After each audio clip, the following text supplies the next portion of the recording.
with Phil stumbling drunkenly out of his bed, preparing in his head all the things he's wanted to be said. 90 minutes for Phil to fill with so much time to kill, he promised chill, but all he does instead is beg and shill. The stream's online and straight away begins to wane, but all is fine as long as chat's benign and doesn't step out of line.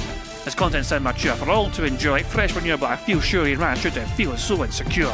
The money earned from yesterday was withdrawn and long gone, as Phil's spending impulse is always set to stay on. His supports us also slow and stays so low and fails to grow. You never know, the show may turn into an easy bingo. We're thick up across the board, we charge the war because the score can't be ignored. Just how much DSP makes us all feel so bored. To help us fight or sleep and try to keep alert to watch it creep, we play bingo while Phil will bitch on why his sheep are also cheap. While DSP is chasing green, we're seeing green across our screen as Phil's routine predictability rivals our soul machineers. Norton, burping, leaning, ban, it matters not if Andrew fanners chatters can't see if others make him feel less of a man. Takes a drink and slaps his leg before launching into a bike, pretending there for bills when truth is there to buy a wrestling JPEG. Talks about his shitty life of Claw's cat and fatty wife and all his strife while forgetting that tits are well and they were right. With drama he will react, but as an actor it's a fact as he rehearsed to be exact in how he felt he was attacked. Pre-stream's nearly over and a win is in sight, with little white despite Phil's delight that tits were not light. We'll say alright, it is okay, and now it's time for Phil to play, but first he'll say that tits will help from being off the other day, and with those words we win again. It's never if but always when the game is won, and thanks to that we made it to the very end.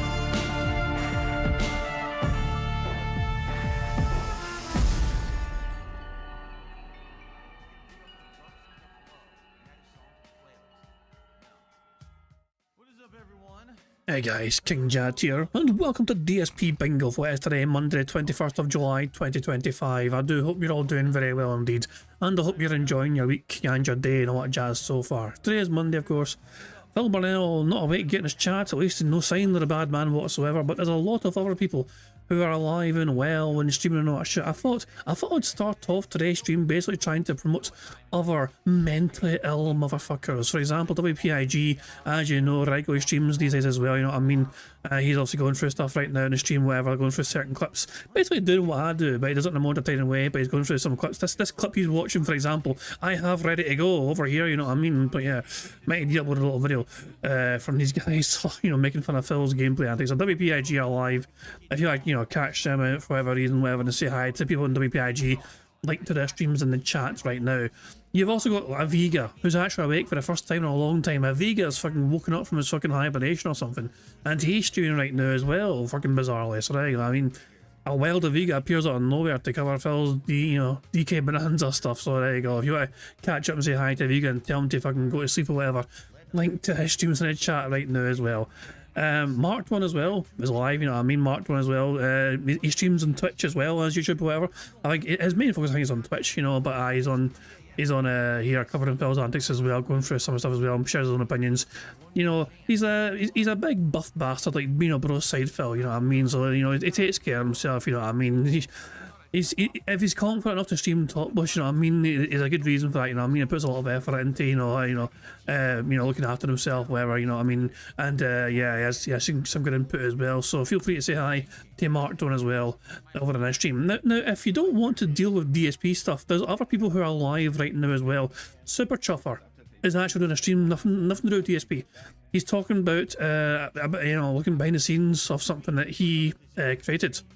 Very informal, unstructured. Look at how he made the Legend of Guys Cliff. You know, the making of Legends, behind the scenes, chill and chat. You know, so he's actually breaking down that kind of thing. So yeah, if you want something that's not DSP related, but it's a detractor still doing a stream, Super Truffer is live right now. So link to their stream is in the chat if you guys want to pop in and say hello to Super Truffer. And finally, one more thing to pop, of course, you got fucking Moki. Moki right now is live playing fucking Expedition 33. And I caught someone streaming earlier on. I mean, I didn't let them know I was in the stream. I was just lurking like a creepy bastard. And I looked like they were prioritising just trying to fucking boost relationships.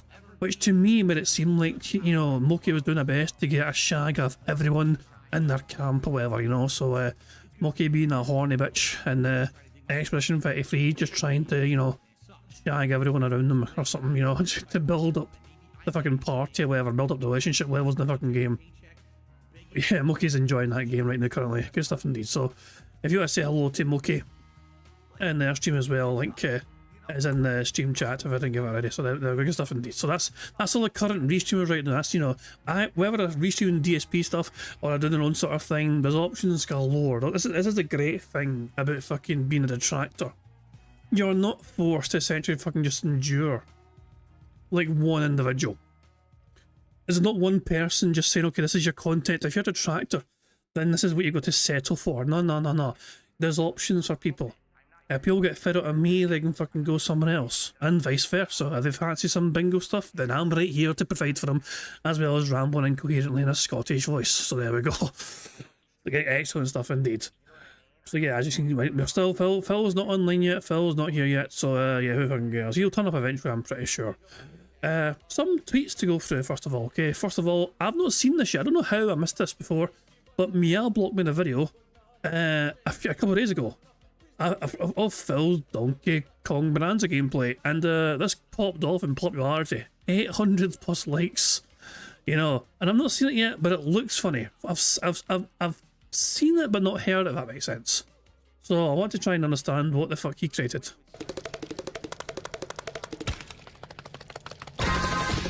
What the fuck?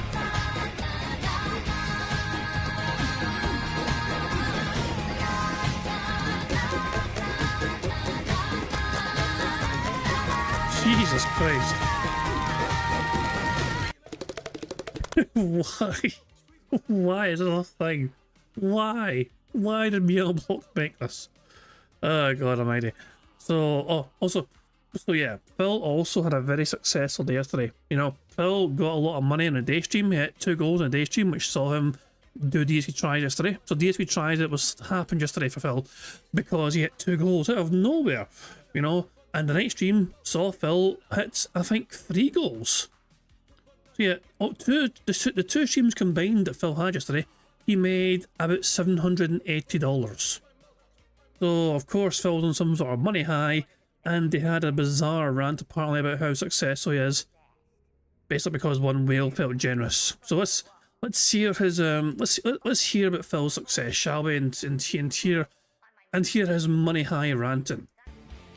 You wanna know what the best part is? Every day when I see the insane, salty comments from people on the internet, whether it's on X or it's in video comments, telling me what a loser I am and what a failure I am and how I'm failing and I'm doing terribly. Phil, rich people can still be losers. You know, a lot of rich people still get mocked on a regular basis for fucking being losers. You know? Phil, if money was money does not guarantee happiness. Money does not guarantee success. Money does not fucking mean you're fucking winning in fucking life. If money solved all of life's problems, rich people wouldn't fucking die, for fuck's sake. And, you know, they would definitely not want to ever be me. Phil, I wouldn't want your life for anything. Fuck off. There is no fucking way. Your life is nothing, and I'm fucking saying that in all fucking sincerity. You repeat the same fucking thing every single fucking day. You're trapped fucking streaming every single fucking day. A day you miss a fucking stream is a day where you're fucking going to have to fucking turn around to your audience the fucking following day and say, guys, well, I missed out on momentum, I missed out on support, I'm behind on things, I'm behind on gameplay, I'm behind on support, I'm behind on paying bills because I missed one fucking day. I wouldn't, and what does he fucking do with spare fucking time? He doesn't go on holidays or vacations, he doesn't do anything meaningful or fucking wonderful with his fucking family, no. He just sits there growing larger and larger and fucking every single fucking day. Well, Phil just fucking does the same old boring shit day after day. I'm going to go grocery running, I'm going to go for errands, I'm going to fucking get lost in fucking supermarkets or whatever. Going to go to Costco, going to get some fucking pet supplies or Jasper. There's nothing of value in Phil's life to be jealous of. You know what I'm saying? Like, there's like, Phil is given a lot of money, okay? But he doesn't do anything of worth with that money. That's the important thing. Me or you, if we were receiving that sort of money, we would make that money count for the most part. We'd put that fucking money towards, you know, making sure our family are fucking happy, making sure, maybe fucking buy yourself a new home or whatever, or fuck, you know, that sort of thing, you know what I mean? Phil, we know what his vices are. We know exactly what he does with the fucking money. DoorDash, Total Wine, WWE Champions time. These people live in an alternate reality.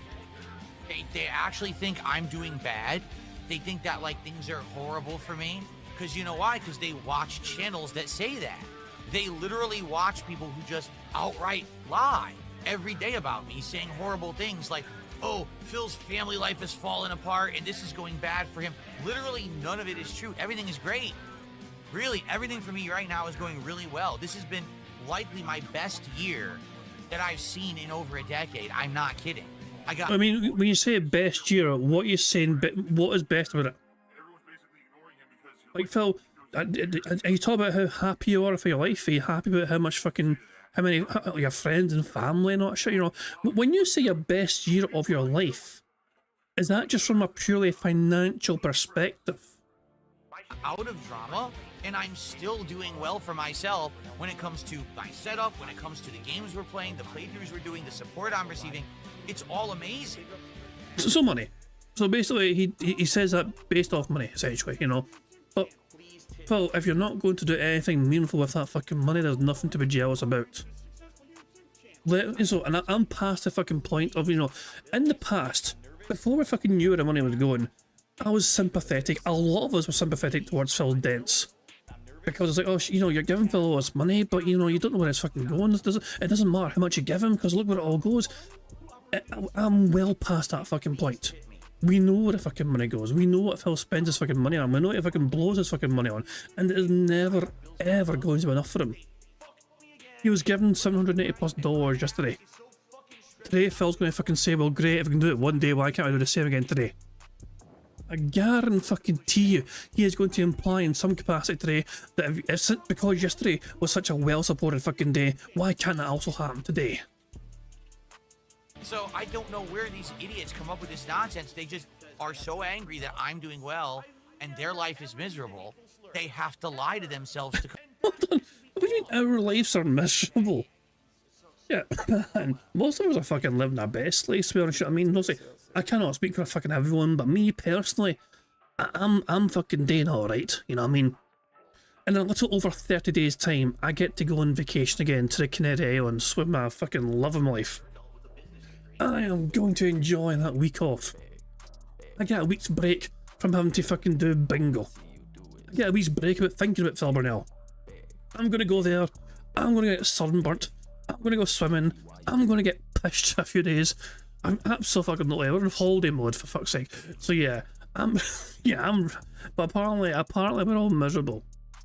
But nah, for me, anyway, I obviously can't speak for anyone else, but yeah, like, you know, like most of us, you know what I mean, it's like we work hard to earn something, we're going to enjoy our rewards, you know what I mean, and you know, so yeah, in that regard, I'm really looking forward to this fucking wee break. I get a week away, much needed, you know, and then I'll come back all refreshed and all that jazz.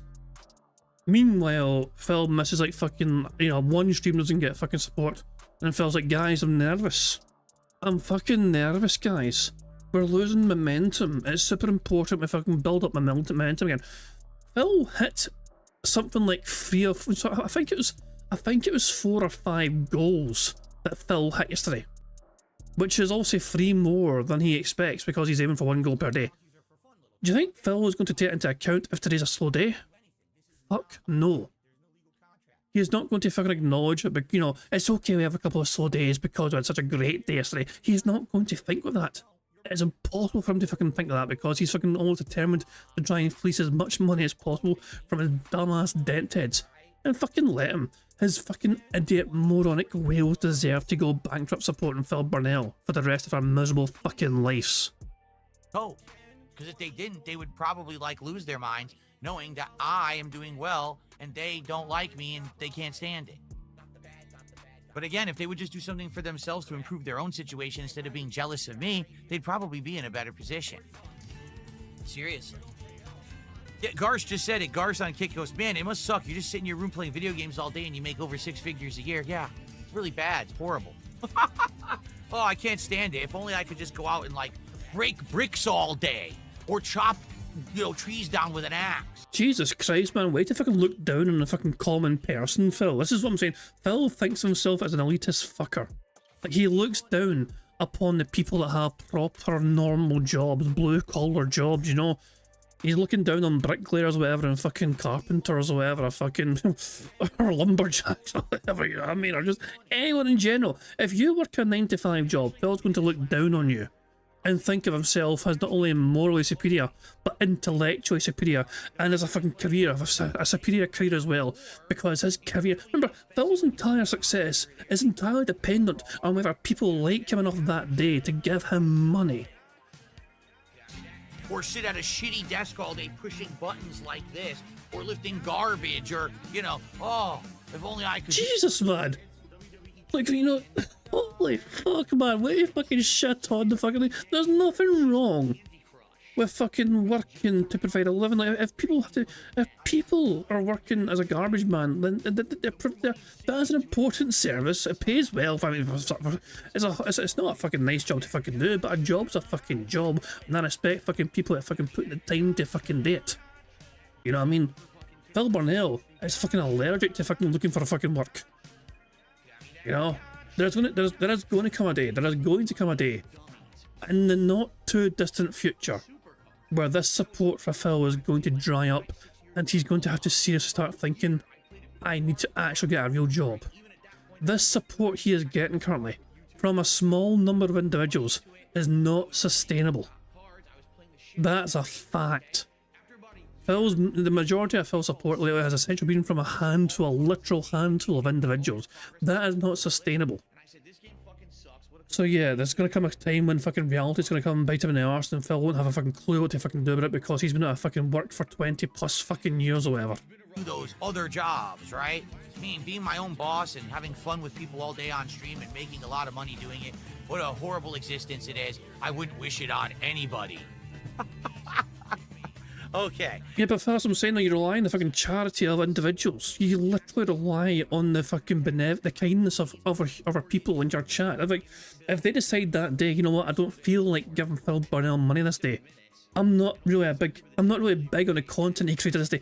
You would turn you accept that. You'd fail to accept that. You'd hold the stream hostage. You'd hold people accountable. You would guilt trip your audience into saying, guys, we were doing so well. We're losing momentum. I'm nervous. I need to pay things.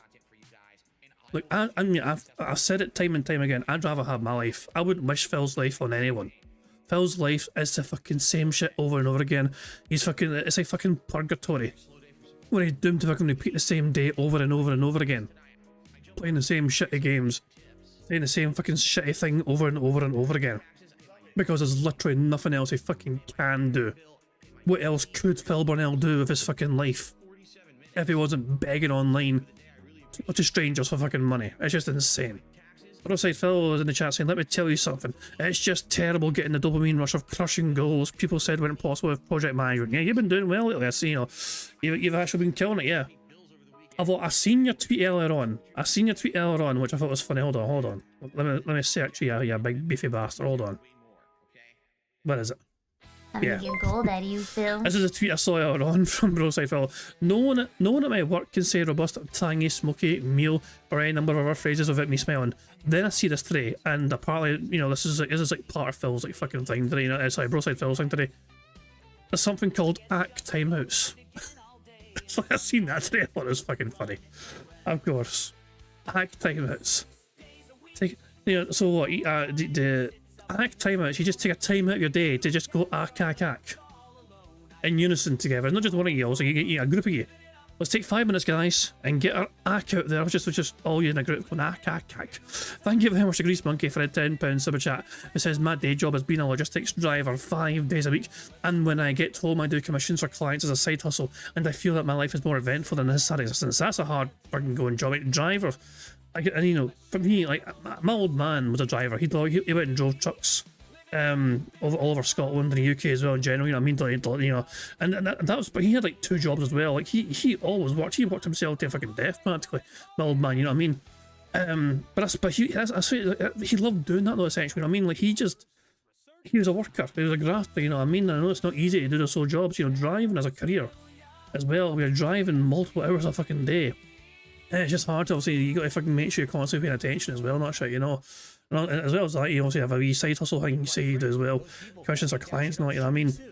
But yeah, like, you're enjoying your life. That's the main thing. As long as you're feeling like you're making the most of what you're doing, you know what I mean. And it's like you've won. You're doing better than Phil. Like, you're not relying on the charity of others. to like get by. Like Phil is like Phil's entire he is entirely dependent on the kindness of strangers. It's just insane.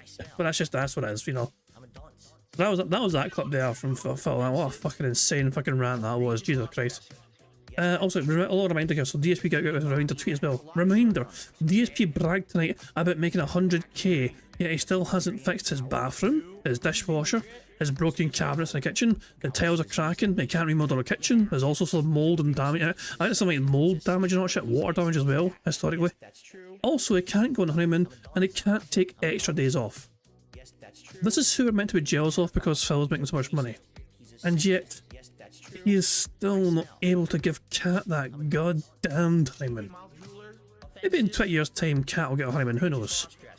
As long as that support though stays consistent. Come the fuck in or fuck the fuck off. Oh, thank you very much to Navy Vet for Life for coming to Bingo Barry. Very kind of you indeed to be a member. Very good stuff indeed. Thank you very much. Yep, yeah, membership renewed, yeah. I'm going to have to actually start looking at that, so yeah. I'm going to have to... Yeah, there are still some people who are members, but they've not yet removed, you know, they need to like go lower, if that makes sense. They're still on the more expensive tier. At the end of the month, I'm going to delete the more expensive membership level. So yeah, because obviously I don't want people to spend pay too much right now. Shit. Prophet says I gave up this weekend. I'm just going to beg for money on YouTube and put my feet on OnlyFans. I mean, you never know. There might be some market for that. You know, you never do know. You know, it's just one man's trashy feet is another person's, you know, hairy toe treasure. So yeah, you never know. You never do know, Prophet. You might do well with that. Oh god damn it. So yeah, for God's sake. But as I said though, I'm going to make a community post I think within the next few days for the people who are still on that higher level membership, and just to let them know, you know, when you get a chance to try and lower it to the lower tier. So come the fuck in or fuck the fuck off. Oh, and biggest to Grease Monkey. Grease Monkey has become a Bingo Bandy. Wait. Grease Monkey is now a Bingo Baddie. That means I'll need to remove your name from the not a member list on the end credit screen.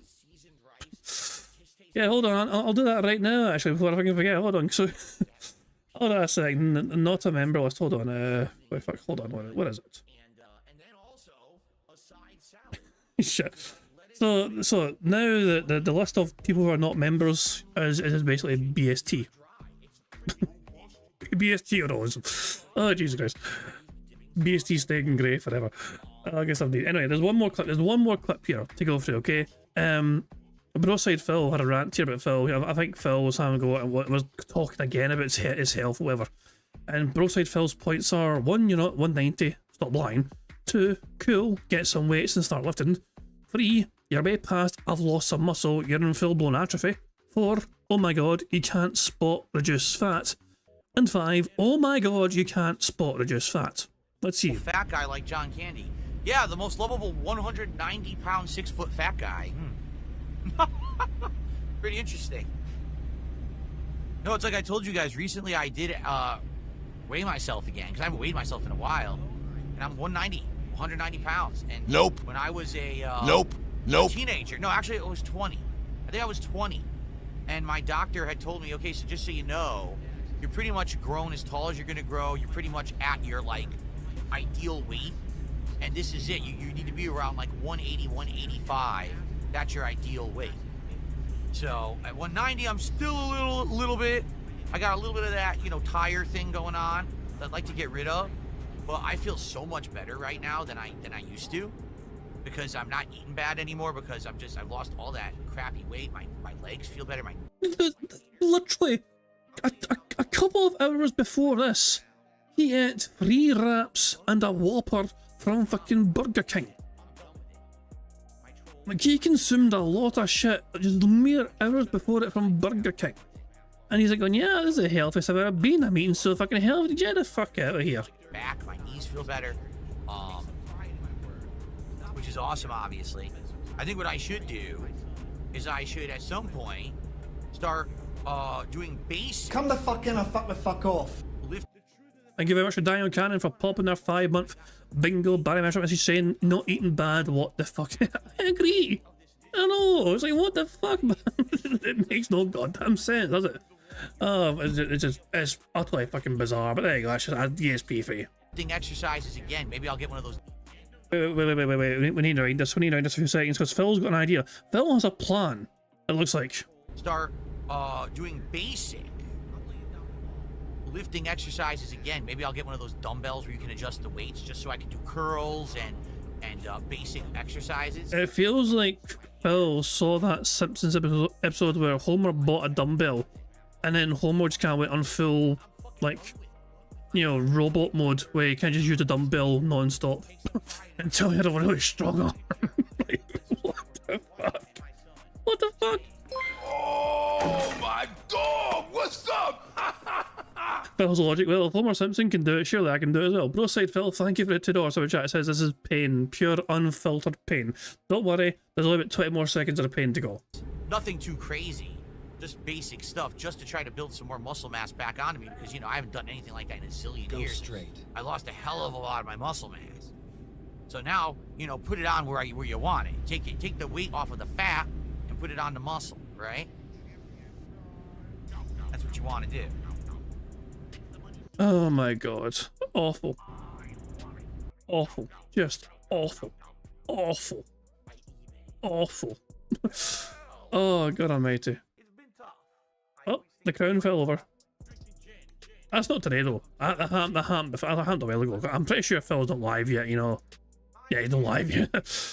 But although his stream is live, which means that Phil's online and like awake. Did he say anything in his chat? Yes, he is saying things in his chat. Good morning, all. Ready for some more Wreck-It Ralph? Heck yeah, whatever. I mean, oh my god. Finally, somebody has gotten Phil's ear. Finally, somebody has gotten Phil's ear. I may just focus on story and see what happens. Bitch, that was what people were begging you to fucking do. Why do you think the support dried up massively? Come the fuck in or fuck the fuck off. God damn. He finally fucking sees it. Someone finally told him. Phil, can you maybe just like focus on story and not try and be all completionist? Oh my god, so thank you to the end for popping your 17-month bingo Barry message saying Jasper gets more exercise than Phil big ups Kitty. I mean, I would agree with that. I would agree with that completely. You know, for absolute certainty, Jasper gets far more exercise, you know, than Phil does. But yeah, I mean, Phil is delusional as fuck. He really is. Like, he honestly thinks, like, he's in a good position, like, you know, physically.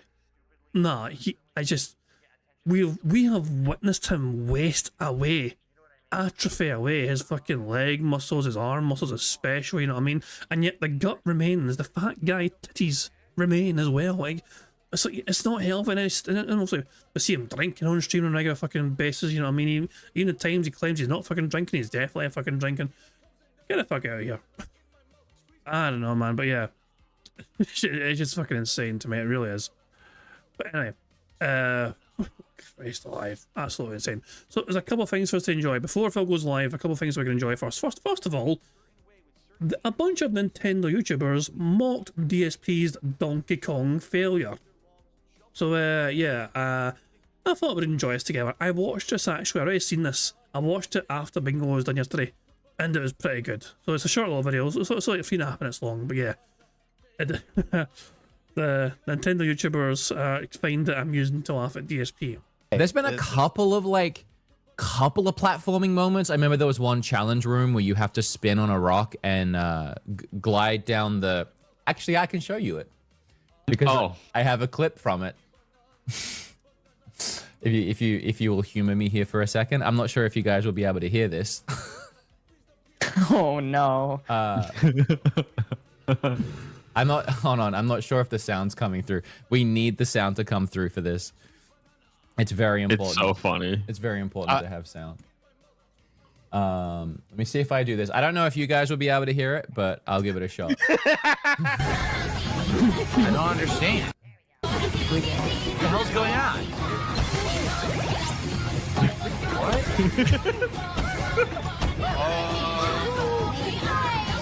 Thanks for explaining nothing. Okay, here we go. What happened?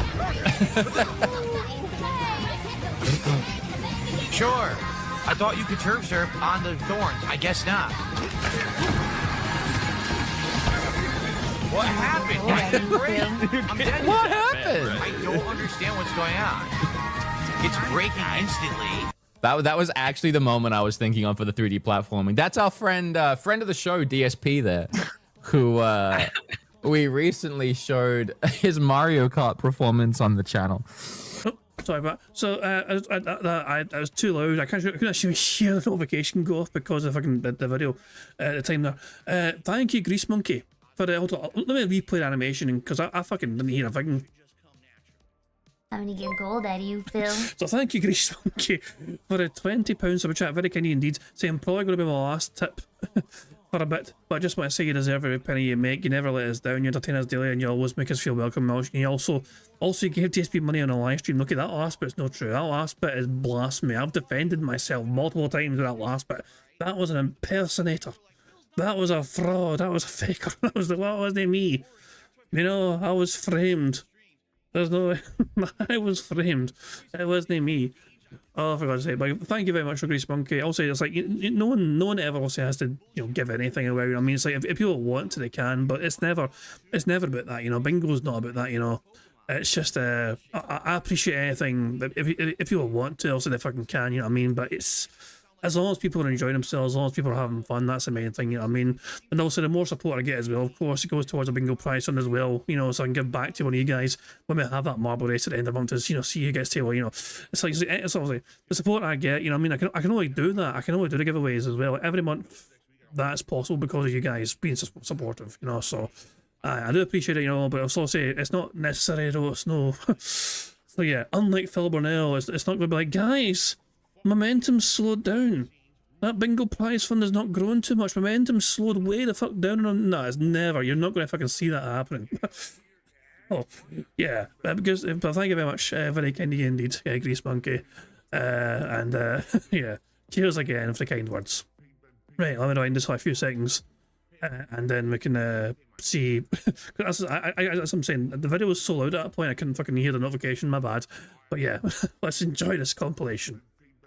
What happened? Why did it break? I'm dead. What happened? I don't understand what's going on. It's breaking instantly. That was actually the moment I was thinking on for the 3D platforming. That's our friend of the show, DSP there, who we recently showed his Mario Kart performance on the channel. Why is this guy so bad at games, Sean? I don't know, and it's never his fault. It's always no, it's never his fault. I have a weird thing where I can't help but watch him sometimes. You know the game Blueprints? Yeah. Okay. He was playing Blueprints and he was stuck on a puzzle, and somebody in the chat was telling him how to solve the puzzle, and he was telling this person they were wrong. That's not how you do it. Just going back and forth for like 10 minutes. And he was doing what the gentleman or the individual was saying incorrectly. And the guy was like, no, you got to do it. You got to do it like this. You got to do it like this. And then finally he did it the way he was saying. He didn't even say thank you. Oh he was just like, oh, well, there you go. And he cried off. And I was like, oh my God, dude. We showed the money clip, though. After Mario Kart came out of him. There's like a jump where like you go across the course. You don't actually take the course. You kind of skip a part. I don't know if you saw this clip. And he tried to get back on the course and go the other way, which was so obviously not what you were supposed to do. And then it was yelling at him that he was going the wrong way. And he's like, why'd the game put me the wrong way? That's not good. It's not good. What is this game doing? I don't understand. I don't understand. Where is the Kick support? We need to get some subs over on Kick. Oh, Phil's apparently live. Oh shit. Oh, there's the bad man's live. My bad. So we'll just leave him on pause and build us up just. Yeah, Phil a bit alive a bit earlier than I thought it was going to be. So yeah, the bad man's awake. And the bad man's live. Let's make sure we have things set up and ready to go. And then we can enjoy watching some more clips and build up some speed up just not jazz. But cheers, Sonic for letting us. Thank you very much, Sonic, for letting us know if I was live, so I can put him on pause.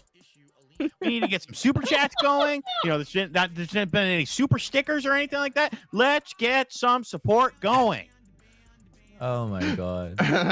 Get him on the pod. This I he's would so love good. to talk to him. I don't want him on. I don't want him on here. You can have him.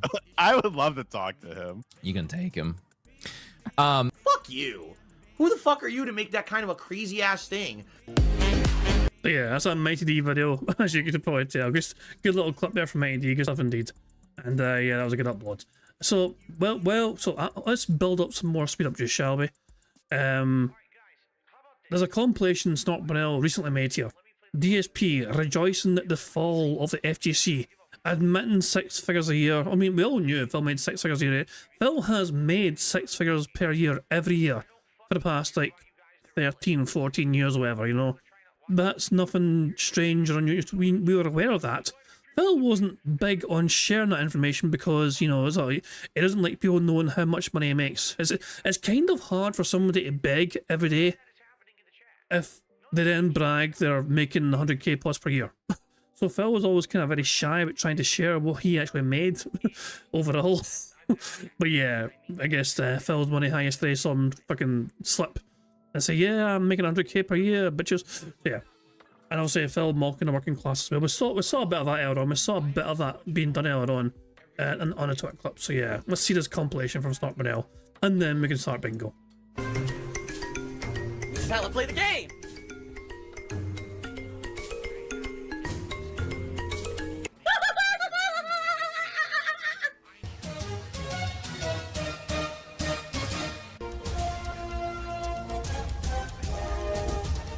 Oh my god! I have to warn everyone. Warning. What you may see right now is going to be absolutely disgusting. Sound good? Sounds good to me. Here's one of the best players in the world and last year's Evo USA winner, Punk to God. I lost to Kusanagi, laughing out loud, so laggy. He whiffed level 2. I couldn't punish it. Really fun tournament. I'm now learning about tournament mode as VSync set on, and if you watch this clip, basically it's this Rashid player, who is this guy, Dual Kevin, okay? He is completely beating this Chun-Li player, Moke, or Moke, I don't know how to say his name, he's Japanese. He's beating his ass. All of a sudden, right in the middle of his corner setups, he's mistiming everything. And then Moke has a mysteriously insane comeback because it seems like Dual Kevin can't time anything properly to stop him or do his setups. So basically what he's saying is, because the VSync is set on, everything's delayed and he can't do his setups properly. Here's Chris G, who I've played before for the... Oh, for God's sake, I'm just reminded of how fucking boring this was yesterday. I'm skipping the FGC stuff. No, the FGC stuff was fucking torture. Hold on, I don't know if I've seen this bit yet. Reveal. This is the equivalent of playing online. Yeah, we saw that bit. We saw that bit. So I'm skipping that bit as well. God damn it. No. Oh, for God's sake. This. Jesus, man. Yeah, he was on the screen for like fucking 20 plus minutes, I think. Attendance for Evo 2025. Oh. Ooh. For the record, these are the most registered games. Okay, this is not, oh, these are just the top 8. No, these are the most registered games at the event. There's side tournaments that only have like 200 to 100 registrants. Okay, so Street Fighter 6, only 4,200. The year before, they had over 5,200. So they lost 1,000. 1/5 of the player base is gone. So what happened? What's going on right now? Why out of nowhere are we seeing an about-face decline at Evo? Isn't that really confusing? Who fucking Because I thought that the fighting game community was healthy and everyone says that these modern games are more popular than ever. I mean, they're selling like hotcakes, right? Basically, this is a fucking reason for him to fucking complain, and his bitching and whining about Street Fighter 6 is justified because the popularity dropped off for Evo. So I'm confused, and it makes me scratch my head. Like, what's going on right now? I said, guess what? I think it's finally time that DSP bites back a little bit. Ladies and gentlemen!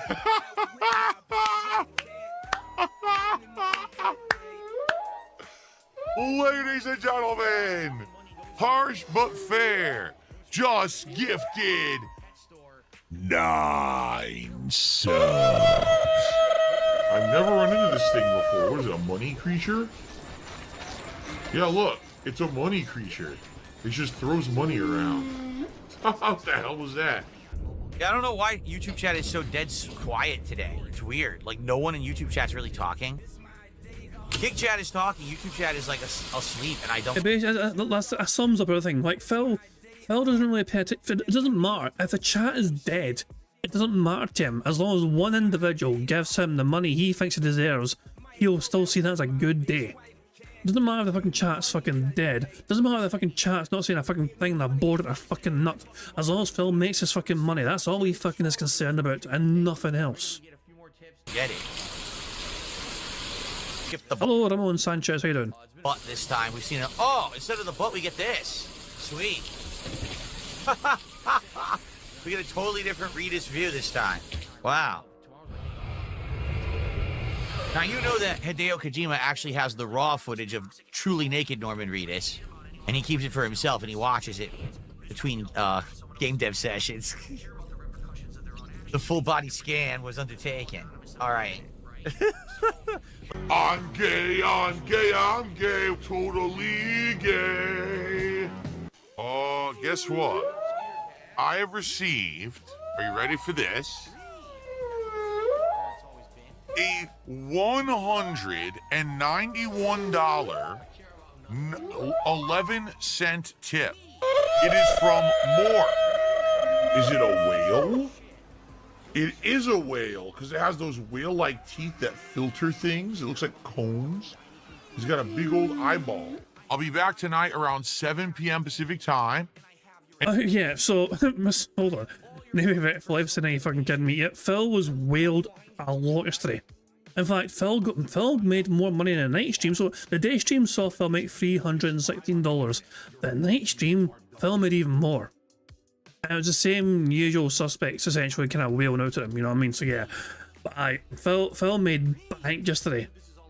Yesterday was like Phil's best Phil streaming day ever, essentially, you know what I mean, in terms of like, you know, support. I mean, if you don't count the other days where we got a lot more money. And it will be American Truck Sim with truly unruly alcoholic seltzers. We'll have a nice chill time hanging out together tonight. I hope you'll join me for that. If not, then tomorrow we're going to have a fun podcast, and it's going to be the continuation of Donkey Kong Bonanza on the first stream, and tomorrow night will be Minecraft. I mean, so like I was saying, NCU isn't a regular. NCU is a fucking bizarre one because their public showing playlists on YouTube are full of like detractor content. So, yeah, make of that what you will. Is it some bizarre fucking, you know, strange op from a detractor? If it is, it's dumb as hell.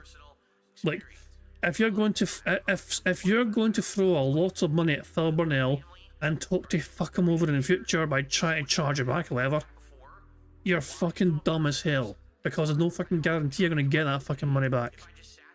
Crap. My favorite part, mobile games. The vast majority of my money goes towards that. All the money went to the mobile game. Like, no exaggeration, at one point, I had something like 700 plus gifted subs on Kick. Now I only have around like 400. That is an interesting theory, and I think it's something that might have some. I mean, it's not beyond the realms of impossibility that Phil Burnell would have a brand new mobile game to play. It's just also a question of like, and there's no way to find him either. There's absolutely no fucking way you'd find Phil playing a new mobile game because he would guarantee you'd have a fucking a random username. Like, there's no way you'd fucking know it's him. So yeah, I'll be pretty confident in saying that Phil's probably wailing away on a different mobile game. Like, he'll still have his WWE champions, and he'll still dip his toes into every single fucking day, but it won't be the only mobile game he's fucking playing. I'd feel very confident that Phil is playing multiple mobile games at this point in time, especially with the increased revenue that he's experiencing as of late. Hello, Moki, hope you're doing well. I plugged your stream earlier on to people if they wanted to, you know, so yeah. I was telling people you're playing Expedition 33 and you're trying your best to get a shag off everyone in your fucking group. You horny bitch. Because many of them expired, and like we know, You know, there were some people who were during those months where, you know, I was cool with Kino Casino. They were casino fans coming by and dropping insane amounts of subs, and now those people have moved on. So that's why we got the decline. Many people are wishing Jade a happy birthday. Oh, no, what are you doing? They literally drove into me. Are you kidding me? You idiot. Why would you just drive straight into me? What a moron. Computing. Well, now I have damage, but I don't care. I'll have to go fix it later. One way. Why is this one way? Ah! Keep right.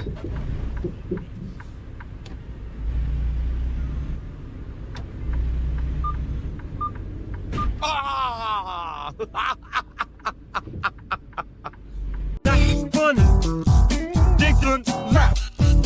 All right, we're off to a bad start.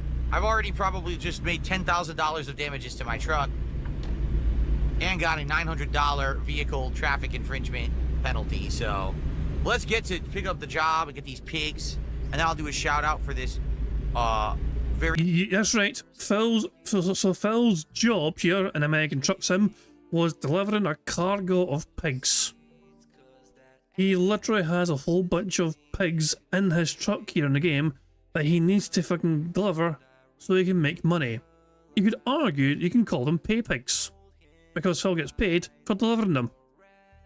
Very generous super chat from NCU1000 is back. Thank you, NCU. $100 super chat, man. Amazing. Thank you, NCU. Obviously, that's going to do us wonders here with our goals for tonight. Has received a $100 tip. $113 from NCU1000. He says, here, this is my last contribution for this stream. I have a hot list of fucking... I press the button and it sends out the fill signal. And then fucking all the whales start running in. With money bags. They run to the stream to save it. Yeah, Garsh just said it. Garsh on Kick goes, man, it must suck. You're just sitting in your room playing video games all day and you make over 6 figures a year. Yeah, it's really bad. It's horrible. Oh, I can't stand it. If only I could just go out and like break bricks all day, or chop, you know, trees down with an axe, or sit at a shitty desk all day pushing buttons like this, or lifting garbage, or, you know, oh, if only I could do those other jobs, right? I mean, being my own boss and having fun with people all day on stream and making a lot of money doing it. What a horrible existence it is. I wouldn't wish it on anybody. Okay. Anyway, let's continue.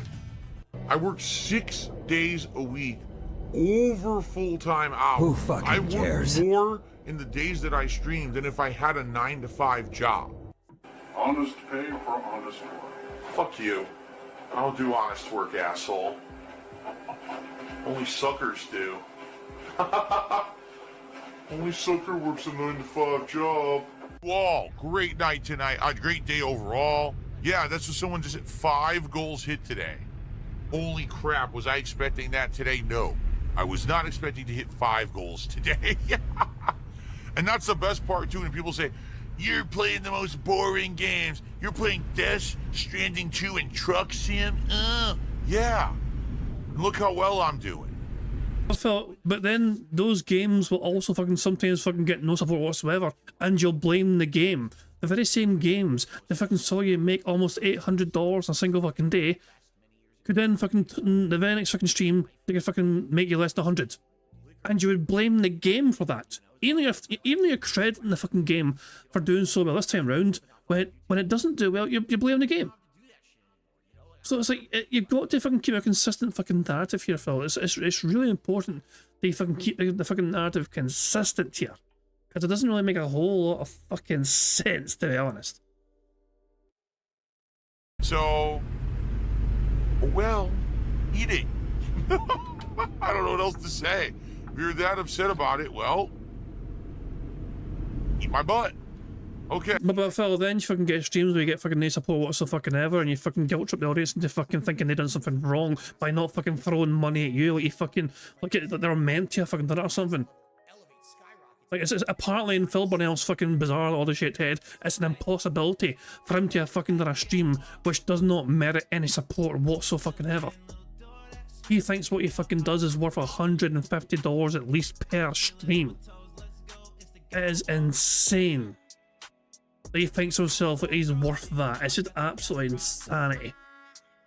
You know, it's just, I don't know, like you'll get what people want to give you, essentially.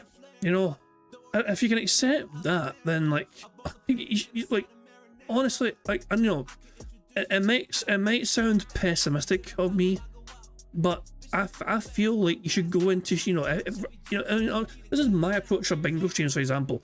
I don't expect anything. I mean, no, it's like, because I'm not owed anything.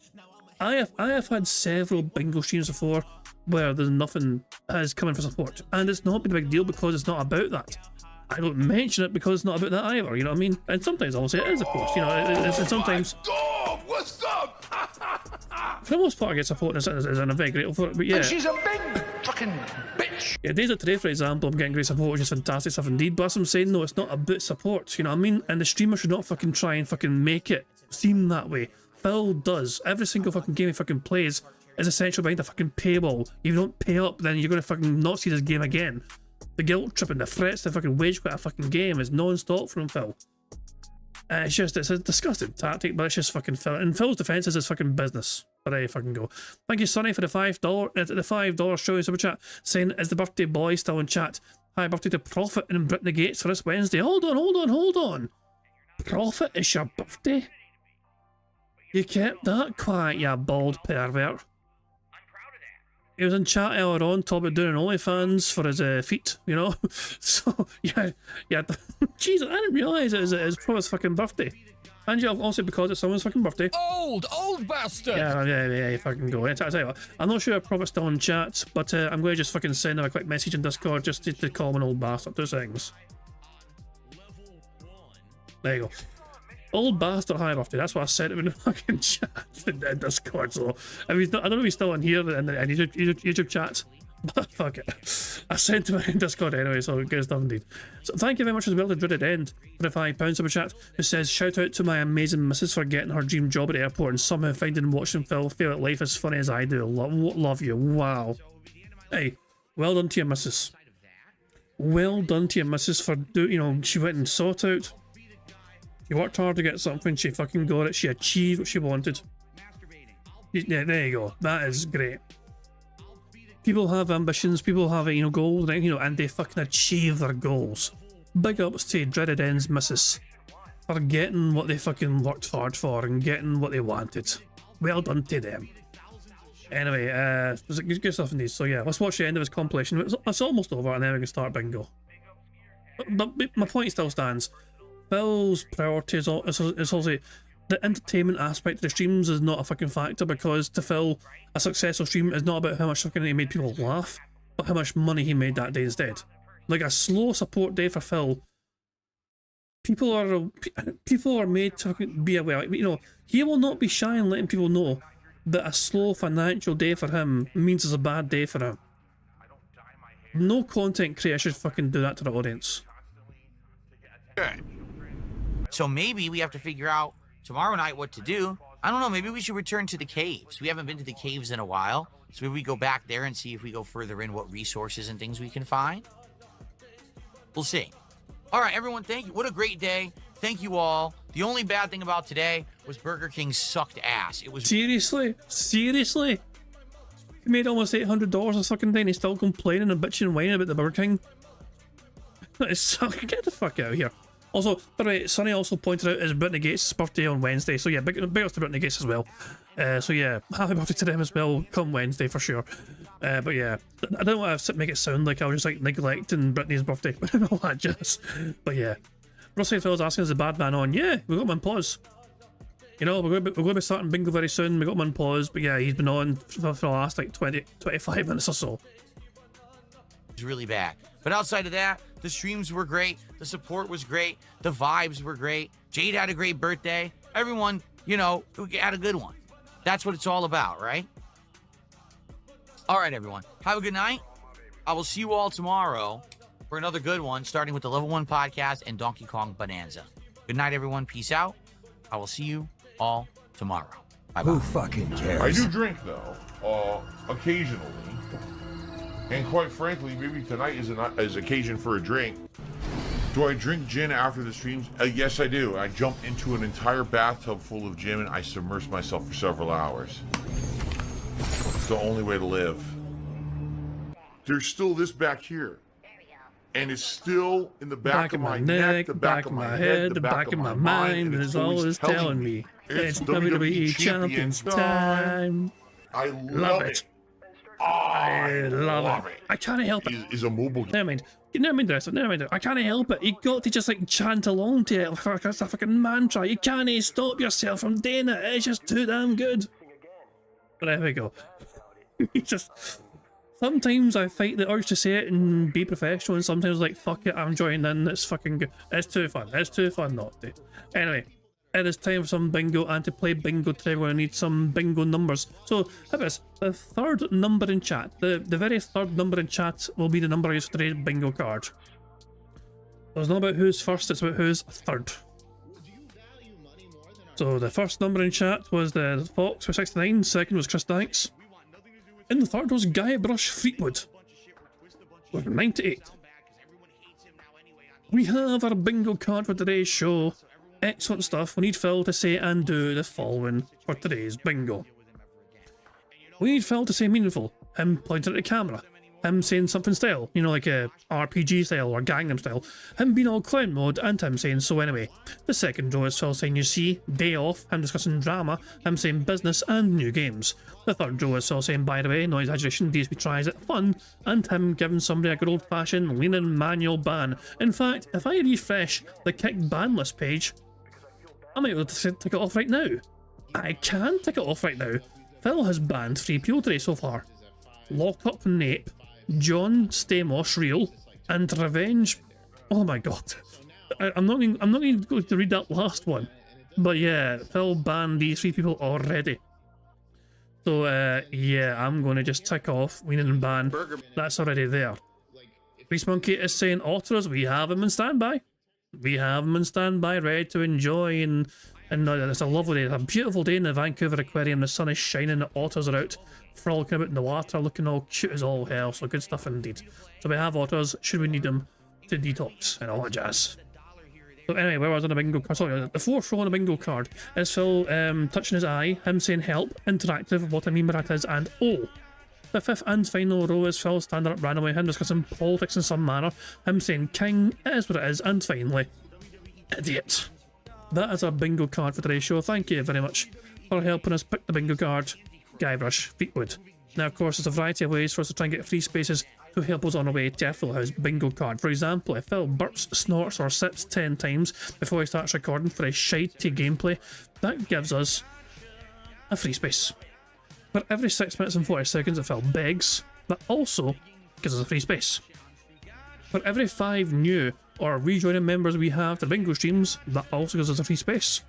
And we're one away, by the way, from getting a free space for that because we've had 4 membership pop-ups so far today.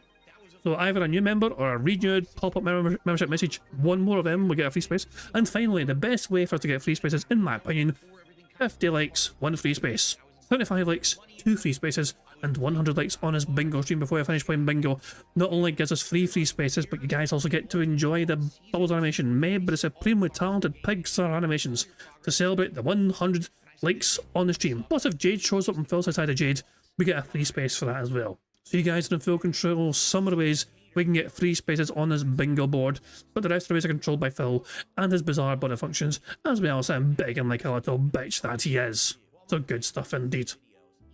And, Come the fuck in or fuck the fuck off. We have a free space because Warren has popped their 20-month bingo. No, but you're still on the more expensive level. Warren, you need to lower your membership level.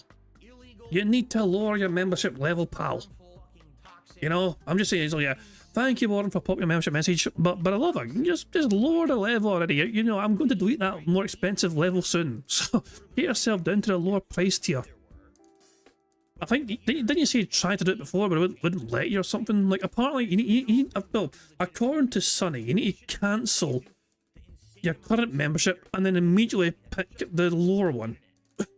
So yeah, apparently that's how it works. And also, Broside Phil is yelling 50, 50, 50. I'm not entirely sure why he's yelling 50. I can only imagine that he thinks that's how old Phil looks currently. Now, of course, I assume we've had 50 likes. Yeah, there we go, good stuff. We have 2 free spaces, guys. Thank you for 50 likes in the bingo stream. Remember, 75 likes is another free space. And obviously 100 as well is yet another free space. And you guys get to enjoy that bubbles animation as well to celebrate the 100 likes on the stream. Bonus, it's a cast it, but it won't let me pick the lower one. It don't let me automatically. Balls. So yeah, basically it's not letting you do it. I don't know why, but yeah. Long story short, you know, I am deleting the more expensive level at the end of the month, and I've tried my best to get everyone to get on the lower level membership, not just. So yeah, good stuff indeed. So yeah, we have 2 free spaces straight away for the bingo. That's fantastic stuff indeed. 2 free spaces, great way to start the bingo. There's a couple more things to go over, but I'm going to let DSP, AI DSP, explain for me. Well, hello there, AI. Phil Burnell here in the digital flesh. Here to tell you about Marbles on King Jad's Bingo Baddies stream. To add your name to be part of the Marbles games, use the exclamation point Marbles in chat to see how easy it is to do it. And at the end of the month, a winner will be picked. It's just that easy, like wear a t-shirt under a Hawaiian shirt. There we go, thank you very much, AI DSP. Yeah, fucking weird looking bastard, for explaining that for us all to understand. Excellent stuff indeed. So yeah, that's a new animation. That's kind of that's a new animation that Sunny made to update the promo message from DSP. So good stuff indeed. And Sonic has seen the future. Spoiler: clown drama happening, I believe. Okay, let's not waste any more time, guys. Okay, I think we've covered all the bases when it comes to bingo. There's only one more thing for me to do really before I start playing bingo, and that's me press the random Scottish soundboard button to send us off into battle once more. Come the fuck in or fuck the fuck off. And on that note, it is time for some bingo. Good luck, everybody. Here we fucking go. Wait, I need, hold on. Unmute, Phil. It'd help if I unmute the bastard. Okay, now. Where did it go? Good luck, everybody. Here we fucking go. Good morning, everyone. On today's show, we recap the crazy day that was yesterday and how it has now led to us needing to find a brand new subject for DSP Tries It. This time around, it's going to be a little different because I'm not doing any kind of crazy they want to discuss. We can get it addressed. All this. What the fuck happened there? It just jumped. But we'll have opportunity today for some extensive Q&A. So if Wait, what happened? Hold on, wait, what happened? I feel like it just, I got no idea what happened. I don't know if that was Raw Phil's end or my end. Let me try again. Good morning, everyone. On today's show, we recap the crazy day that was yesterday and how it has now led to us needing to find a brand new subject for DSP Tries It. This time around, it's going to be a little different because I'm not doing any kind of crazy national chains. In addition, today is the return of Donkey Kong Bonanza. And in the last few days, I've gotten some feedback regarding my playthrough and people who are playing the game. And so we're going to talk a little bit about that and how to approach this playthrough moving forward. Good news. So yeah, Phil has finally been given feedback. And the feedback is, don't be a boring cunt. Phil is finally going to fucking play the game without trying to collect every single fucking thing immediately. Finally, somebody told Phil that the whole reason why his second stream probably fucking died a death is that Phil spent like fucking 4 hours and he was still on level 2 or something. No.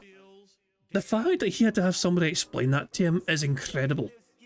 You'd think a gaming content creator, one of the pioneers of gaming content creating, would have fucking understood that not everyone wants to fucking see a 100% completionist run for a day 1 release of a brand new game. Plus, I'm not doing a podcast tomorrow, so we'll have opportunity today for some extensive Q&A. So if anyone has any topics or things they want to discuss, we can get it addressed. All this and more on today's episode of the Level 1 Podcast. Who fucking cares? Skip the shitey, crappy intro. Nobody fucking cares. Get that shit out of here. Alrighty, everybody. Good morning and welcome to the show. Today is Monday, the 21st of July, 2025. And I am ready for a fun and full day of streaming here with you on DSP Gaming. I hope that you're all ready as well. And the Bonanza has returned. As you can see, the Donkey Kong themed background, the Donkey Kong themed text has returned. And so has Donkey Kong Bonanza. Now you may be saying, wait a minute. Donkey Kong Bonanza came out last Thursday. Big release for the Switch 2. You played it all day. Why on earth didn't you play it more? Why did you actually stop playing it as much as you were? Because you had said, actually, that you were going to play it again. And you didn't. And now here we are. It's, way into the next week. And now you're finally doing it, right? Well, there's good reason. And the reason is sound, all right? We played it all day long on release day, but last week, and after 6 hours, both myself and the viewing audience were bored.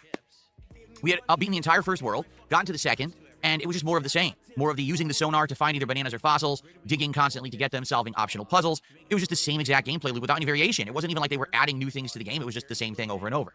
So we got bored, and I was like, you know, rather than me keep playing this game that we're already bored of, let's do some variety. Let's do some GTA. Let's do some Death Stranding 2. Let's come back to it next week. Let's see what the general consensus is in the gaming community for this game, and let's figure out how to approach it. So that's exactly what we did. And I'm actually happy that is what we did. I feel like if we had continued to play it the way that we were playing it, that people would have been bored. All right. So here is the feedback. Now that the game has been out for a few days, and of course, people who supercharge and rush through games to beat them, we now know this. Here's the truth about the game. Donkey Kong Bonanza is a 15-hour game. However, if you treat the game like a collectathon, which is basically what the game's going for, it's trying to emulate the classic days of heyday. You know, back in the day, you had the Banjo-Kazooies, the Donkey Kong 64s, etc. If you play it like that, then the game can be as long as 60 hours long. Wow. Yeah, 60 hours of Donkey Kong Bonanza if you try to get all the bananas, all the fossils, and solve all of the puzzles. Who fucking cares? That's pretty insane. I don't even think I could survive 60 hours collecting items. Like Banjo-Kazooie, I 100%ed, both 1 and 2, but even those weren't 60 hours. Donkey Kong 64, one of the worst games I've ever played in my entire history as a creator and a gamer. I 100%ed, but it wasn't 60 hours. In fact, taking a look back, because I would actually like to look at that now, let's take a look at Donkey Kong 64. We honestly don't give a shit, Phil.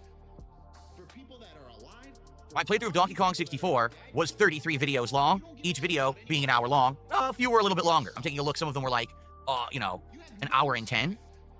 Some of them were 20 minutes. Wow, that's bizarre. A lot of these were longer than an hour, but some of them were like 20 minutes, so it kind of evens out. I would say probably the playthrough was between 30 to 40 hours long total, okay?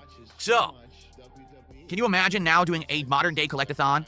60 hours? Even if the game is good, I don't know if I could last 60 hours. You know what I mean? So, here's the thing. I said the game's 15 hours long. But what does that mean? So apparently, if you do the bare minimum, if you just go through the game and collect whatever bananas you happen to run into, you beat the story elements, you get just enough to get by, then the game's 15 hours long. And apparently, there's some really interesting and creative worlds coming up that people are saying, absolutely, it's worth it. Keep playing the game. It gets better in time. I haven't spoiled myself, luckily. I haven't, like, looked ahead to see what's coming. So You have. By literally looking at the reviews of other fucking people and seeing it, they have let you know there's more exciting things coming. That, in a sense, is what you've spoiled yourself, essentially. In that regard. Like, well, I still can't believe that Phil Burnell thought it was a good idea to try and play the game in this way. Day one, brand new release, and he thought to himself, wow, I bet everyone will fucking love it if I try 100% this fucking game and spend multiple fucking hours on the first level. We'll be genuinely surprised and either impressed or maybe not so impressed by what we're going to run into moving forward. But being that if I try to get everything, it's going to be 60 hours. I think at this point, we kind of have to make that decision. Do I bother getting items or not? And I think what we should do today for this stream, for 3 hours of gameplay, is just try to get through story elements and see what happens. Oh, so Phil, what is going to be a barometer of, like, how are you gonna judge this as being successful or not? I mean, why am I even asking? We all know how Phil is going to fucking judge whether this is a success or not. If Phil hits the goal, or multiple goals, then him playing it this way is a good idea. If Phil does not hit a fucking goal, then him playing it this way was a bad idea, and everyone hates the game, and everyone's bored. Okay? Now, I know some of you might be disappointed. You might be saying, well, wait a minute. The whole point of the game is collectathon. You said it yourself. So if you're skipping the collection aspect, doesn't that mean that you're missing out on a lot of the elements of the game? Yes. Yes. 100%. But the thing is, no one wants to see a 60-hour collectathon on my streams. I don't know what else to say. Like, that's just the truth of the matter. You guys were bored. I was actually getting bored. I think that the game will shine if we focus on the original and fun things that are in each stage. And if we make good progress and we're seeing bosses and we're seeing upgrades, rather than, let's get this other fossil, let's get this other fossil, let's get this banana, let's do an upgrade, let's do banana, fossil, you know? Now, that doesn't mean that I won't do optional stuff, right, Jasper Kitty? We're going to do some optional stuff, right? Jasper's in the office with me here today. He might jump on the chair any moment, you know? So, yeah, there he is. Very nice. We likely will try to at least still get stuff that's in our way. Jasper, fucking scratch him. Fucking make him bleed. Fucking take a shit in his fucking oddly shaped head. And if we see those optional challenge stages, like the ones that are combat challenges or platforming challenges, I'll probably still do those. But as for every single item in the environment, as addicting as it is, because it's addicting. When you're trying to grab these environmental items, oh, I want to get this one. Oh, there's one I can see right there. Let me just try to get it. Okay, let me get this banana. You can't stop. It's kind of like keep going, right? But if that makes the game 60 hours and you guys are bored, then what's the point? I'm not playing the game for me. I'm playing it for us. That's the difference. This is not my personal offline playthrough. If it was, maybe I would actually go for everything. But I know that I have to be entertaining, and sitting here collecting all these items is not the most entertaining thing from the feedback I'm getting. So today, we'll do a mix. We will try to push for story progress. I'll do a little bit of collecting here and there when I run into it. Okay? And that's how we'll approach this playthrough. Truth is, I don't want to skip the game. I think that there is probably some genuinely good stuff in there. People are saying there is. Like, it is worth it to go through the game. You're going to like, what you see, but don't get too caught up or hung up in the collecting, because that's where you're going to get bored. All right? So that's how we're approaching it today. Now, I'm just going to say this up front. I don't want to hear any complaints. No. No constructive criticism is allowed in Phil's stream today. You're not allowed to complain at all today when Phil's playing Donkey Kong Bonanza. This is going to be good. All right? So that's how we're approaching it today. Now, I'm just going to say this up front. I don't want to hear any complaints. No, seriously, I don't. I'm tired of it. Every time that I do something, I'm in the wrong. So by playing the game the way I played it on launch day, man, this game is only boring because Phil's playing it that way, right? Now today, I'm going to play it a different way. If I start hearing people whining and saying, oh, well, he's skipping all the content, I don't want to hear it. No, really, I'm tired of the complaints. The complaints department, here's where it is. It's located in this circular file cabinet. It's made of mesh. It's hollow in the middle. You know what I mean? The fucking trash can. That's where you can put your complaints. Because I just want to play the game and enjoy it, and I'm not going to sit here and hear people whining because it's like, oh, well, it's DSP playing, so if he plays it one way, it's wrong, and if he plays it the other way, polar opposite, it's also wrong. No, you're wrong in the fucking head because you don't like anything. So I'm not going to listen to it, okay?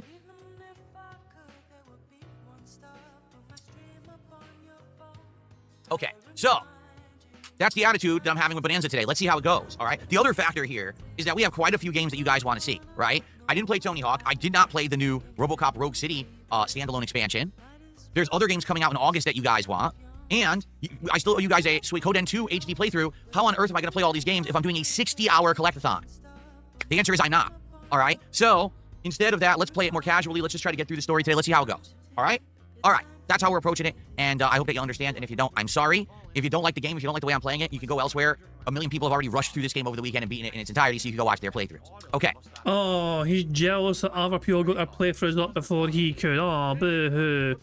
I was like, oh, no one's going to care about my gameplay anymore because other people got theirs finished.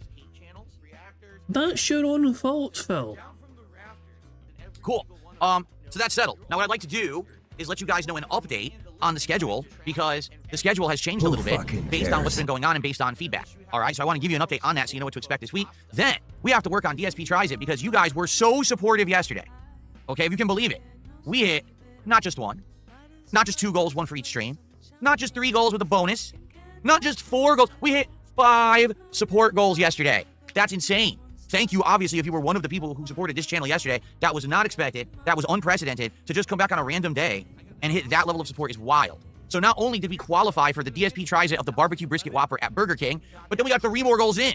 We are on the trajectory to hit another DSP Tries It this week before the end of the week. So what we need to do is talk about what it's going to be. And I've got 3 really good options that I think all would make a great episode of DSP Tries It. However, none of them are well-known national chains. One of them is a very small local chain. One of them is an independent store, and another one might even be a ghost kitchen. I'm not sure. But what they're offering is kind of unique, and it's perfect for the summertime. So we're going to talk about that in a little bit. I'll tell you about all 3 options. We'll discuss, and we'll see if we come to a consensus of what should the next DSP Tries It be on this show. So that you guys know what's going on and what we're working towards, okay?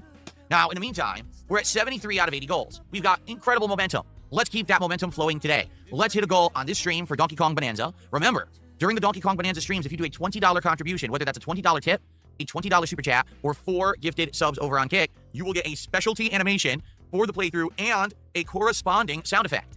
All right, so you get both. So let's see who's gonna be the first person to contribute $20 and let us go bananas. Because let me tell you something. Ooh, banana. That's all I have to say. All right, so let's do it. Let's get some support going. Danzak did a $2 super chat says, what's a ghost kitchen? A ghost kitchen is a place that makes food solely for delivery apps, but doesn't actually physically exist as a location you can go to and eat at. So, for example, you may be on DoorDash, and it says, oh, here's a place where you can get gourmet sandwiches. And you order it, they'll deliver. Oh, banana. Oh, banana. Thank you very much, Nick, for the super chat. I'll shout that out in a second. I love that sound effect. I love the 2. I love that one. I love donk, donk, donk, eat, gong from the N64 game. I love both of those.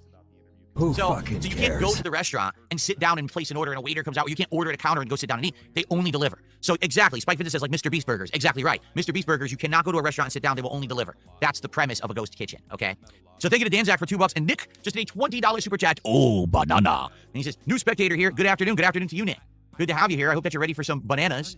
And hopefully we have some fun with Donkey Kong today. I think we will, because number one, we stayed away for a while so that it wouldn't get stale. And number two, since I'm going to play it in a different method, I do think that today will be an exciting stream. So, excellent. Thank you, Nick, for the banana.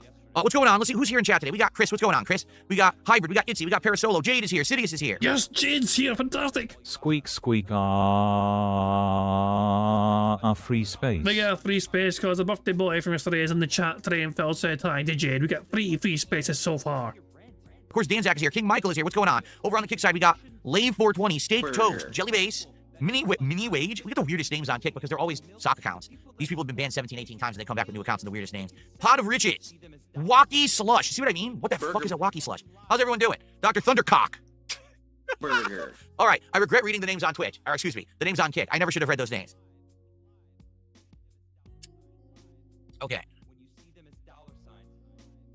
All right, hold on. We got our first tip of the day. $2, $2. So, do you have any advice on overcoming a bad internet situation? Looking at Pirate Software and how he's crashing out, what advice would you give him to be a survivor of the incident? Well, here's the thing. I don't know the situation with Pirate Software. You guys got me all confused because you were talking about Stop Killing Games, but then I was seeing this picture of this guy, and I thought he was the guy who was running Stop Killing Games, and everyone was saying, this guy is an asshole, no one likes him, this is like the new guy who the entire internet hates. And I was like, oh, so he's just the next DSP poser I see. Right? You know, everyone makes that association. Well, everyone hates him, so he's like DSP, right? But I don't know the story. Like, I actually don't understand. I guess people are saying he's a former dev at Blizzard, but he's a Nepo baby and he's an asshole and everyone doesn't like him. I have not seen anything about this guy. I have not heard him in a video say a word. So I can't really speak to it. People keep trying to get me wrapped up in it, but I don't really understand the situation. If anyone ever wants to... I mean, Phil, it's an interesting thing to talk about, so maybe it wouldn't hurt if you fucking took like fucking 5 minutes to understand the situation. So if somebody asks you your thoughts on it, you could give some sort of intelligent or semi-intelligent answer. I mean, honestly, just a couple of minutes of fucking research. You know? And long story short, Pirate Software just refuses to fucking take the L. You know, it is impossible apparently for Pirate Software to admit they were wrong. Everyone else is wrong, but no, it's impossible for Pirate Software to fucking be wrong about a situation. But yeah, it's they're getting fucking dunked on massively by pretty much everyone right now for multiple things, multiple different fucking things. Try to explain it to me here. I'd be open to try to figuring out what on earth is going on. Oh, so the chat have to explain it to him. So Phil hasn't got the time to fucking do his own due diligence and research. Where no. Instead, he's going to get some sort of he's going to get some potentially biased interpretation from his stream chat about the situation. Rather than do his own research to come to his own conclusion, no. He's going to basically fucking rely on word of mouth. Now remember, when other people base their opinions on him from detractor word of mouth, he gets all pissy about it. But it's perfectly fine for Phil Burnell to rely on word of mouth when talking about other people and their drama. On with the situation that everyone's discussing. I know what Stop Killing Games is. Stop Killing Games is a movement where what people are trying to do is make sure that games don't get retired permanently and are unplayable, that they have some posterity, right? That you can preserve them for future generations to understand. For example, one of the major problems right now with gaming is that you have these only online games, but then once the servers are retired years after the games are old and no one's really playing them anymore, now they're unplayable. So all you have is a memory or gameplay footage, but no one can actually play it. Also, I think there was a problem back in the day, like in the 2000s with PC games, where they were putting DRM and shit on the game so that you needed to like go online and log into an account to play the game. But now those online services don't exist anymore, so the games are completely unplayable. So I guess what they're trying to do is find ways to get around that to preserve games. Sounds like a great movement to me. I don't see a single problem with that. That all makes sense to me completely.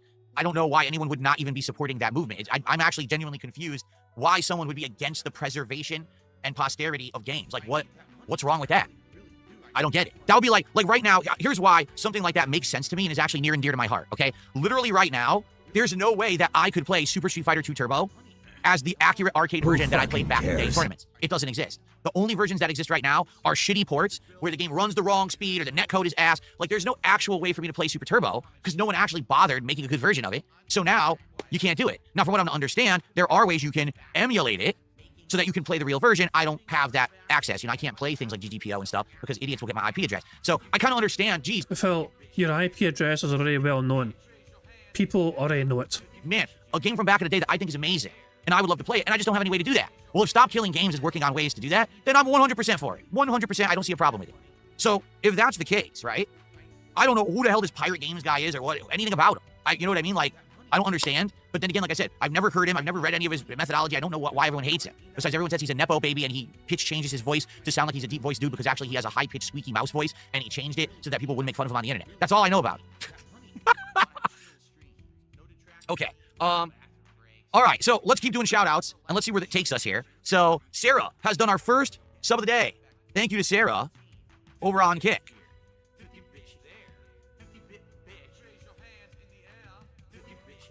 You know, say what you will about me, all right? Say what you will about me. But okay, you're a fucking cunt. I don't hide anything when it comes to, you know, my physical appearance, my voice. Never. I've never been someone who hid and said, oh, I don't want to show you who I am. I know I'm getting older. I know I'm losing some of my hair. I know my hair's getting gray. I'm getting a wrinkly face. My voice has always been this high-pitched, and I'm not trying to hide it. You know what I mean? Like right now, I could put a voice changer on my voice to make my voice sound deeper, but why would I care? I am who I am, and I represent myself as who I am. And I'm not ashamed of who I am. I'm trying to fucking DSP busting at the fucking Popeye, cause I am who I am. Age gracefully. I'm not, you know, trying to pretend like I'm, you know, oh, I'm gonna pitch change my voice, I'm gonna change my appearance. I'm not doing that. So I don't even understand that. You know, guys like LTG saying work on your sexy. The fuck are you talking about? I'm an internet gamer and streamer who talks with people on a podcast every day. Why do I have to work on my sexy? I'm not a fucking supermodel who's gonna be walking down the runway in Milan showing off fucking Gucci clothes. Like, what the fuck are you talking about? You're a delusional idiot. Burger. Exactly. I don't hide the fact that some of my undershirts are longer than the sleeves of my overshirts. I don't give a shit. Why would I give a shit? I'm okay with myself. And it's sad that there's some people out there that just can't do that they have to constantly be working on how they look or how they sound or, you know what I mean? Just fucking stop. Stop and face reality. It doesn't matter. None of it fucking matters. You're wasting your time and everyone laughs at you. Okay. Phil, when it baits a reaction from you, it's funny to everyone else. The fact that LTG's words, after all this time, still ring true in your fucking head, means that it's fucking it's something to laugh at about you, because you've not let it go. It shows that you have not moved on from it, and it still resonates in that all the shit head of yours on a constant basis, that you can fucking quote what he said to you way back then. This is why it's funny, because you refuse to let it go. Even though you pretend you don't care, you quoting the man after all this time shows you care. All right, let's continue. Thank you, Sarah, for the gifted sub. Envy Elroy did a $2 super chat. Can you wear a tie when you play Donkey Kong? Joking. I'm ready for some bananas. I'm pretty sure they sell a Donkey Kong tie, don't they? They probably do. I'm sure I could get one, but not only am I going to get a tie just for the playthrough. Who fucking cares? Let's see here. Danzak did a $5 super chat. And he says, what do you think about the fact that Destiny 2 had to use fan footage in a court case because they sunsetted their content and they can't restore it? Yeah, I'm aware of this. You want to know how I'm aware of this? Because my wife, last year, was it last year? I think it was last year. Was trying to get into various different games, and Destiny 2 was one of them. And she actually bought like the base game and then got one or two of the expansions. And then when she went to play it in order, she's like, I'm gonna just play all the content in order so I understand the story. She couldn't. They actually removed the story. So there's no way for you to play it and understand what the fuck is going on. You either have to go watch someone else who played it, or you have to go watch like a summary video that someone created because they actually deleted their own content. How fucking stupid can you be as a game developer to delete the content in the timeline so no one can play through it and understand it? I mean, this is the makers of Halo, so imagine they just decided one day, we're just deleting Halo 2. No one can ever play Halo 2 ever again. You can play Halo 1 and 3. That's it. Jesus, how dumb are these fucking people? My God, these people are fucking atrociously stupid. I just can't understand how you can have that thought in your head and think it's full of logic. You're a dunce. Okay. Ridiculous. Anyway, NBA Dude did a £2 super chat and says, whoa, buddy. That's something I haven't heard in a long time, thankfully. My headaches have subsided. I don't have to hear that and the fucking constant ringing of a fucking stupid dinner bell chime. So that is like the Pied Piper of the mentally deficient. And oh my God, I'm so happy to be out of that vortex, let me tell you. 4 months. 4 months I've been out of that shit. I don't have to hear or see any of that shit. It's amazing. It's so refreshing to be back to the normal fucking world outside of the realm of complete morons. Anyway, thanks for a $2 super chat. All right. All righty.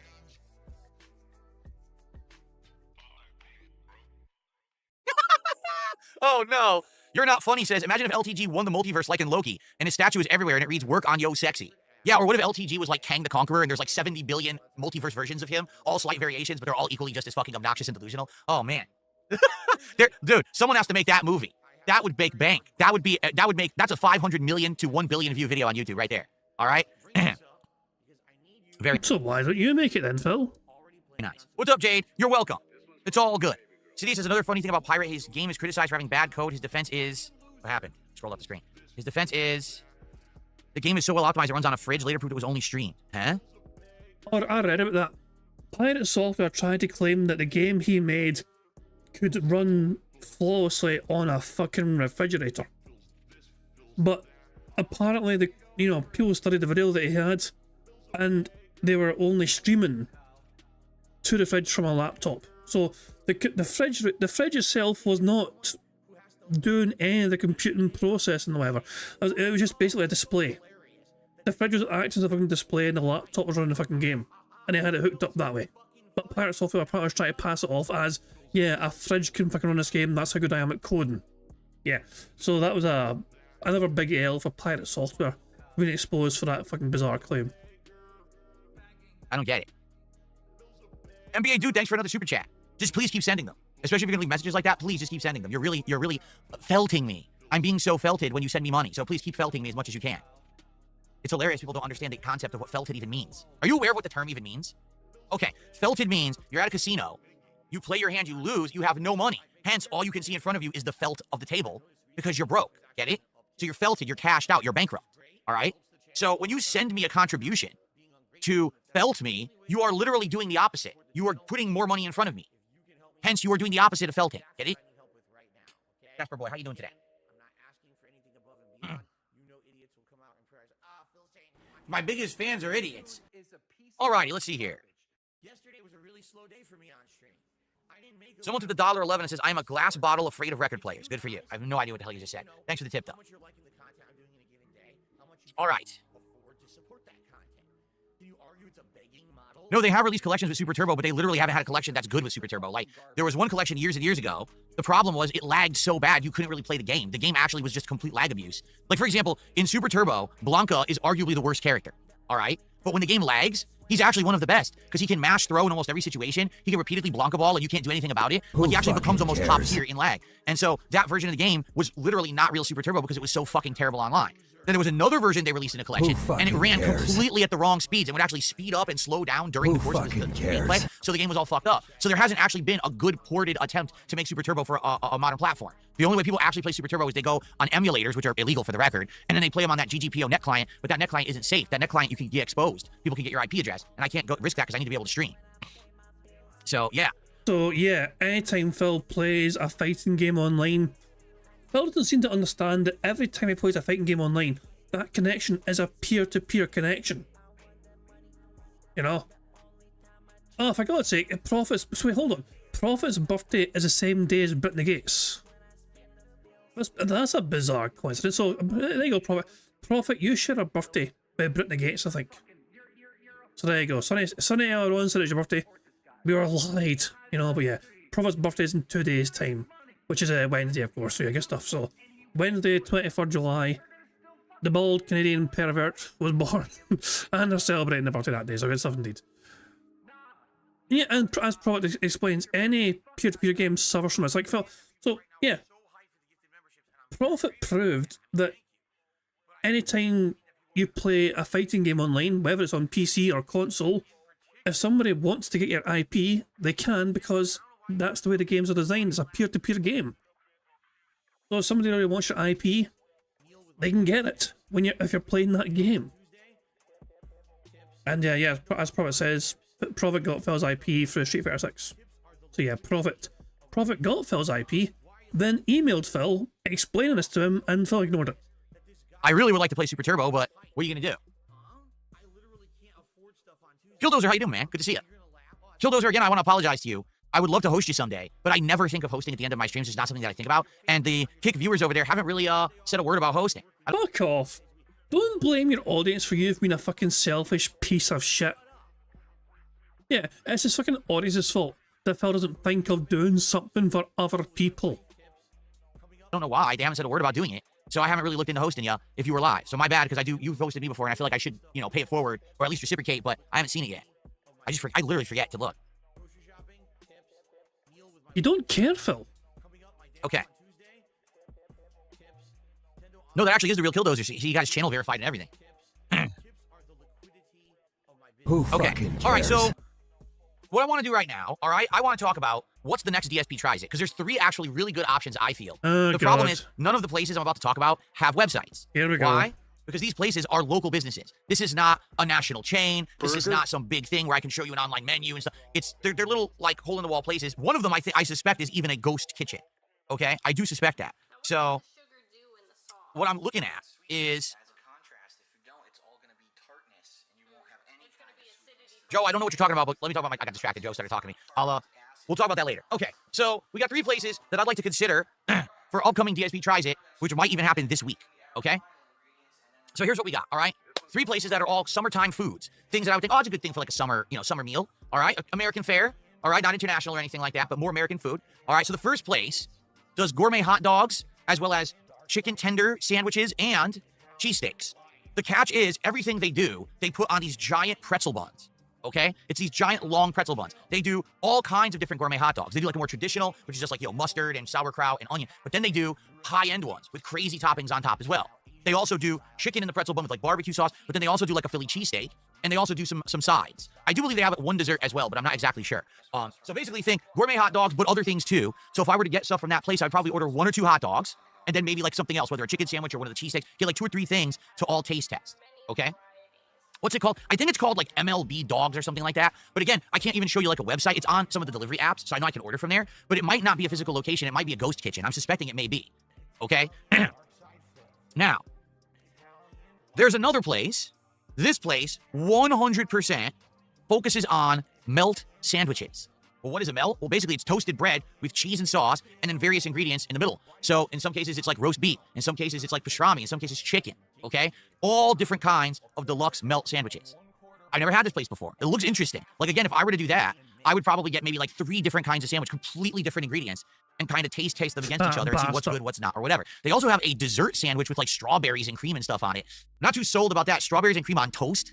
I don't know about that, but it could be all right. I don't know. So that's another place I've never gone to, and I've never really tried anything like that, and it's local, okay? Now, option number 3 actually is a local chain, and what I mean by that is I think they have like 3 locations. It's called Shake and Go. Burger. Now, admittedly, I was confused. I thought that Shake and Go was actually Shake Shack, but I was mistaken. Shake and Go is a local chain that has a location that's like maybe 20 minutes away from me, not even. And then there's a few others in my state. So what they do is they do all kinds of sandwiches, including gourmet burgers, chicken sandwiches. They also do wraps, different kinds of wraps. They do sides like fries, onion rings, that kind of stuff. But also they do gourmet shakes.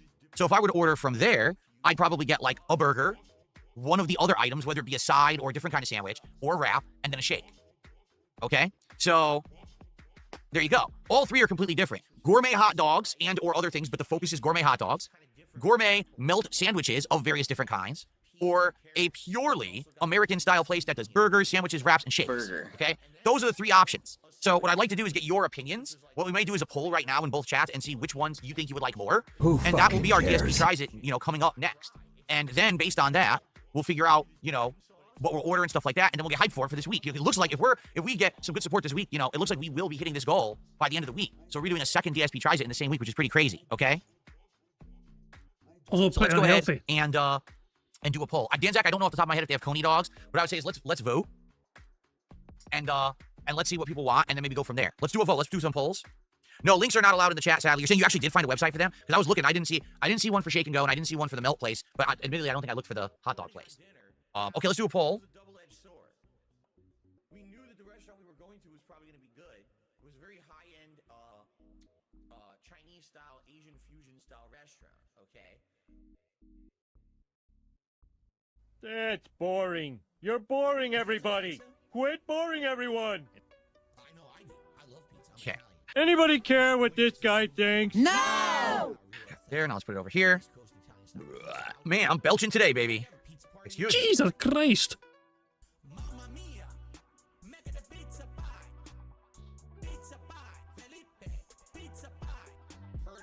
All right, ready? I'm starting the poll both on Kick and on YouTube. Please vote. Let's see what you guys are interested in. Is that it? Okay, Arg says he found it. Let's see if we can get it up here. Because I did search for it and it didn't pop up. Phil trying to get Okay, up on it's stream. confirmed that... Wait, is this it? I don't know if this is it. Oh, this is it. It's confirmed that the hot dog place is actually a ghost kitchen. I can show it to you. Ready? Here it is. Ballpark bites. And here's the kind of stuff that they're doing. The ballpark dog, the Philly cheesesteak, the heater, the LA street dog. Look at that. How do you even eat that? The chicken bacon ranch, cheesesteak sandwich. I mean, that's pretty basic. Who cares about that, right? The ball bucket, donut holes tossed in cinnamon sugar, really. So I would probably get like one of the hot dogs. I think they have 3. So I get one of the hot dogs. Maybe I would get one of the chicken sandwiches, maybe the cheesesteak, or maybe instead of 3 sandwiches, get 2 sandwiches and get the donut holes, right? There you go. Could be good, might be terrible. You don't know. See, the ghost kitchen, I've never actually eaten, to my knowledge. Oops. To my knowledge, I don't think I've ever eaten from a ghost kitchen. So I don't know if that would be good or not. I actually have no clue.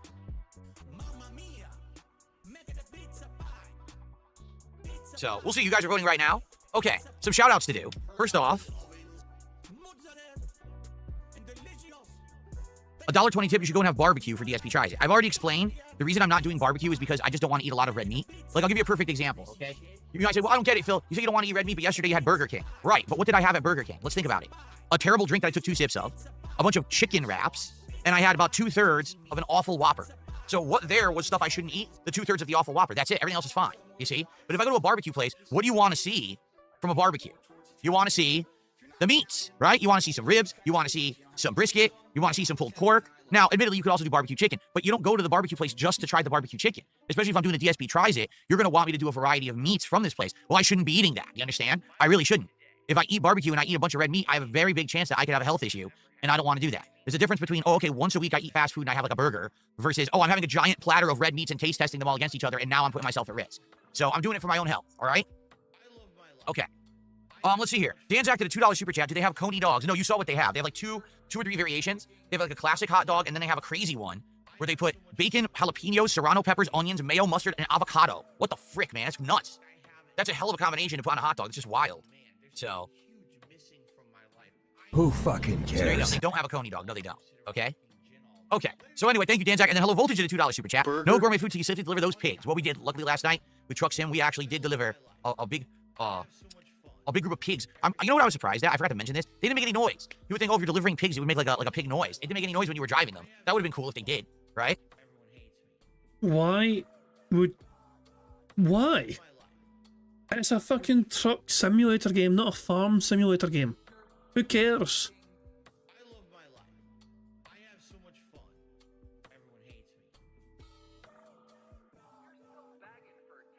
I did order Famous Dave's barbecue. I absolutely did years ago. You're right.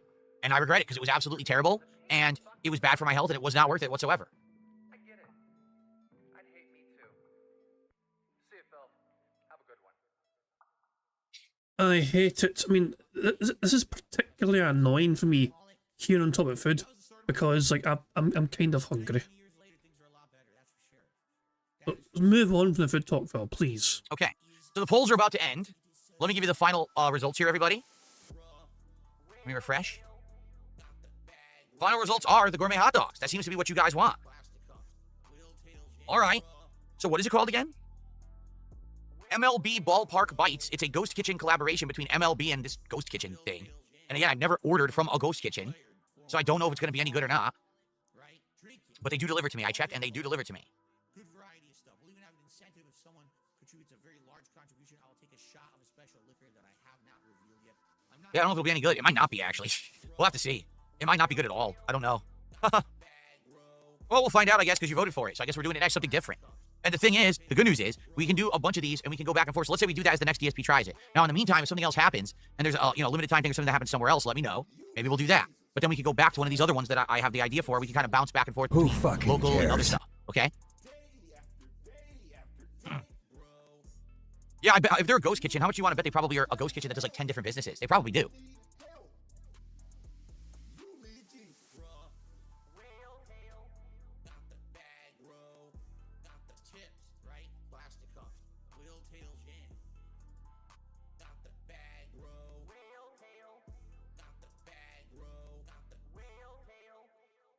Okay, so thanks for helping me decide.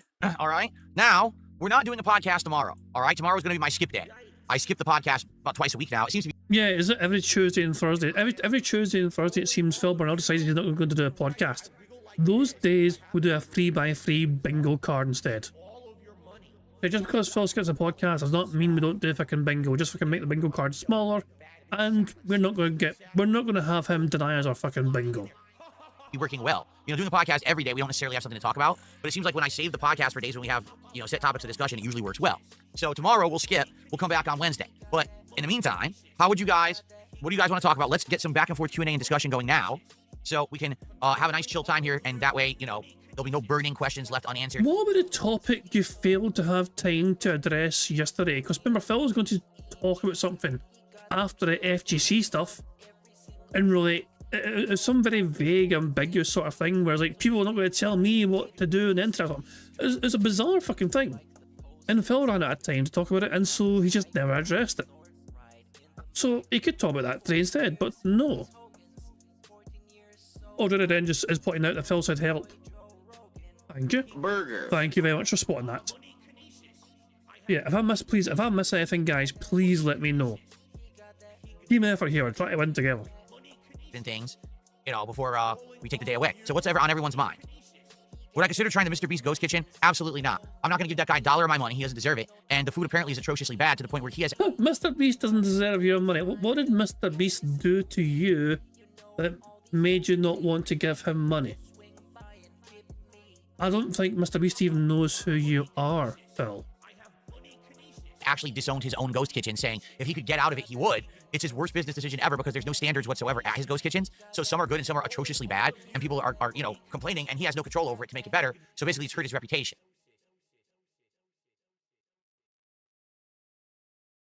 Let me be clear. Yes, I tried his chocolates when they were on extreme discount clearance. That's correct. I did do that. So you did give him money. Nice one. They were trying to get rid of them. It was like bargain prices. They were slashing prices to get rid of the inventory because no one eats that shit. I don't hate Mr. Beast. I just don't like the fact that basically internet culture has changed towards... No, here's what it fucking is, Phil. You're fucking jealous of him. Let's not fucking beat around the fucking bush here. Mr. Beast is one of the most successful YouTubers of all fucking time. It's incredible how fucking successful they fucking are on this platform. You know, it's just ridiculous the fucking levels they fucking reached. And Phil can't stand that because he thinks, because, you know, he's been here longer than him. Mr. Beast wasn't doing YouTube and Phil was doing YouTube. Why isn't Phil Burnell more successful than Mr. Beast? Mr. Burnell has been doing this for longer than Mr. Beast has. So why can't Phil get all that fucking glory and money and financial freedom? Only because Phil lacks the business sense to fucking do what Mr. Beast was able to fucking do. You know? I'm not a fan of Mr. Beast whatsoever. You know, I don't care about Mr. Beast's content, but I can certainly appreciate the impact and the success they've had on the fucking platform. And Phil just can't stand that people on this platform are far more successful than he will ever be. Creation that's just garbage creation for no value, doesn't really do anything for benefit of society, just real garbage stuff. And it's corrupting a whole... And you, Phil, and your content is for the benefit of society. Hold on, I need to rewind this. Here is why Phil does not like Mr. Beast. That's correct. I did do that. They were trying to get rid of them. It was like bargain prices. They were slashing prices to get rid of the inventory because no one eats that shit. Okay, Phil, why don't you like Mr. Beast? Why don't you like him? I don't hate Mr. Beast. I just don't like the fact that basically internet culture has changed towards creation that's just garbage creation for no value, doesn't really do anything for benefit of society, just real garbage stuff. And it's corrupting a whole generation of youth who think that that's like good stuff and good behavior, and it's not. You know, I don't personally have anything against Mr. Beast. I don't care about the fucking guy. He doesn't affect me in any way, shape, or form. You're just super jealous of their success and fuck you levels of money.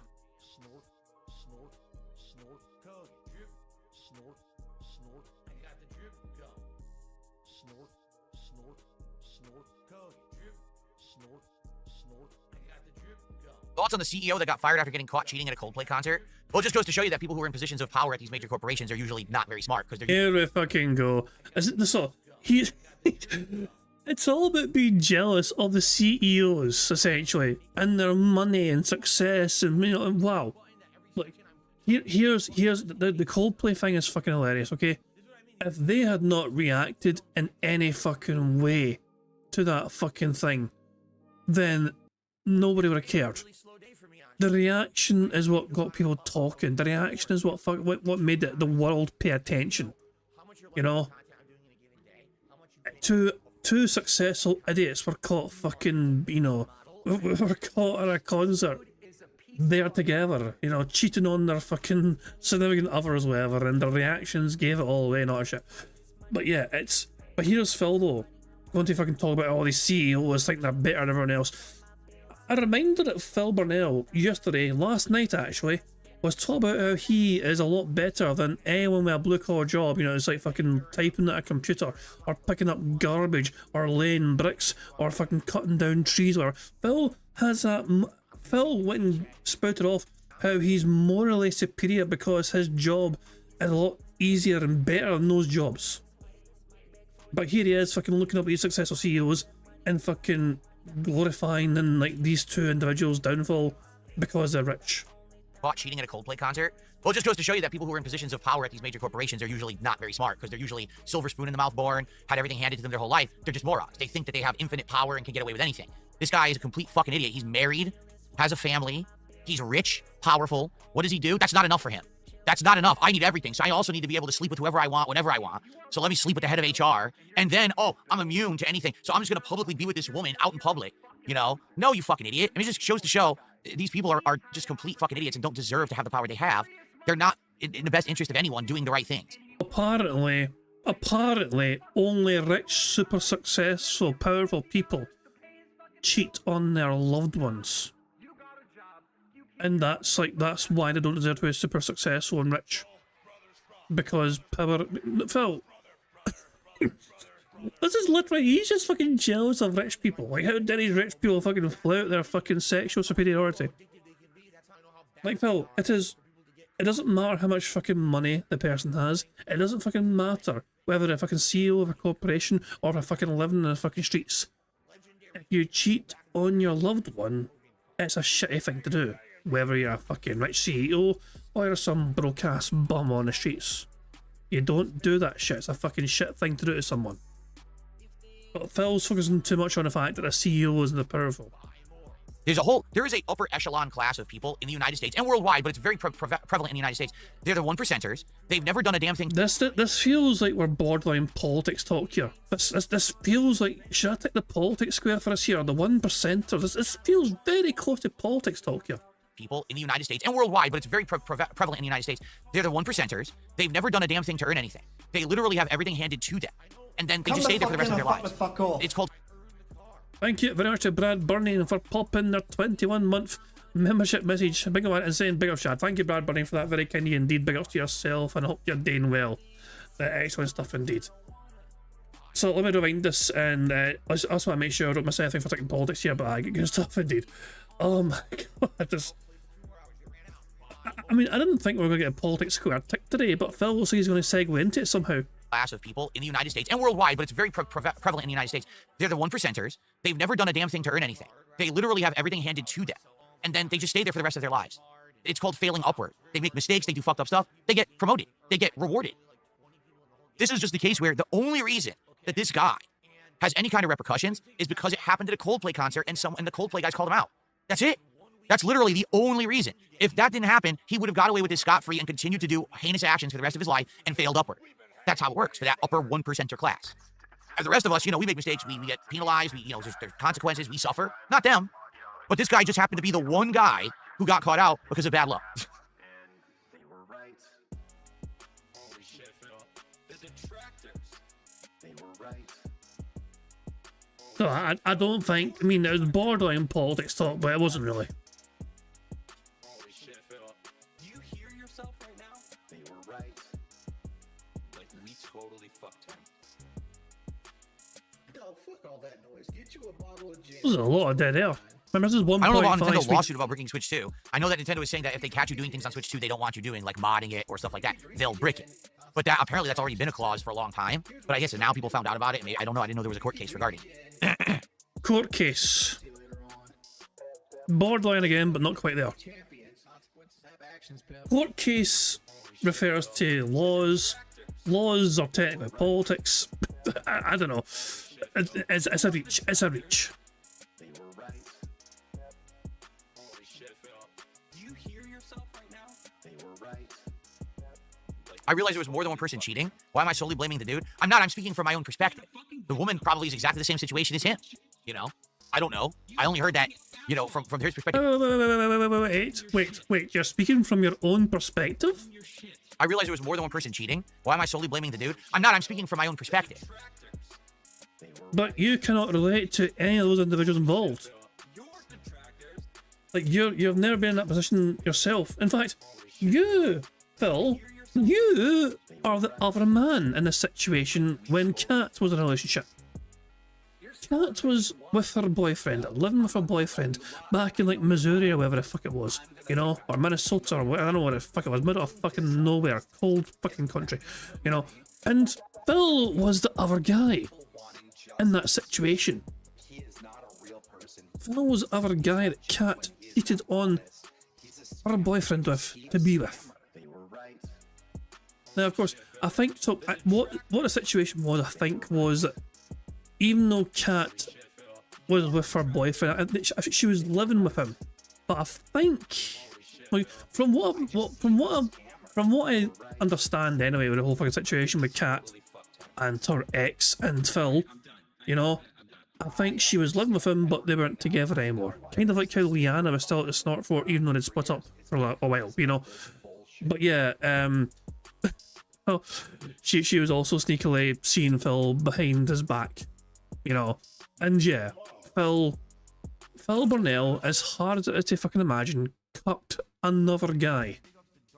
He was the other man in that situation. Phil was very happy to encourage Kat to cheat on somebody for him.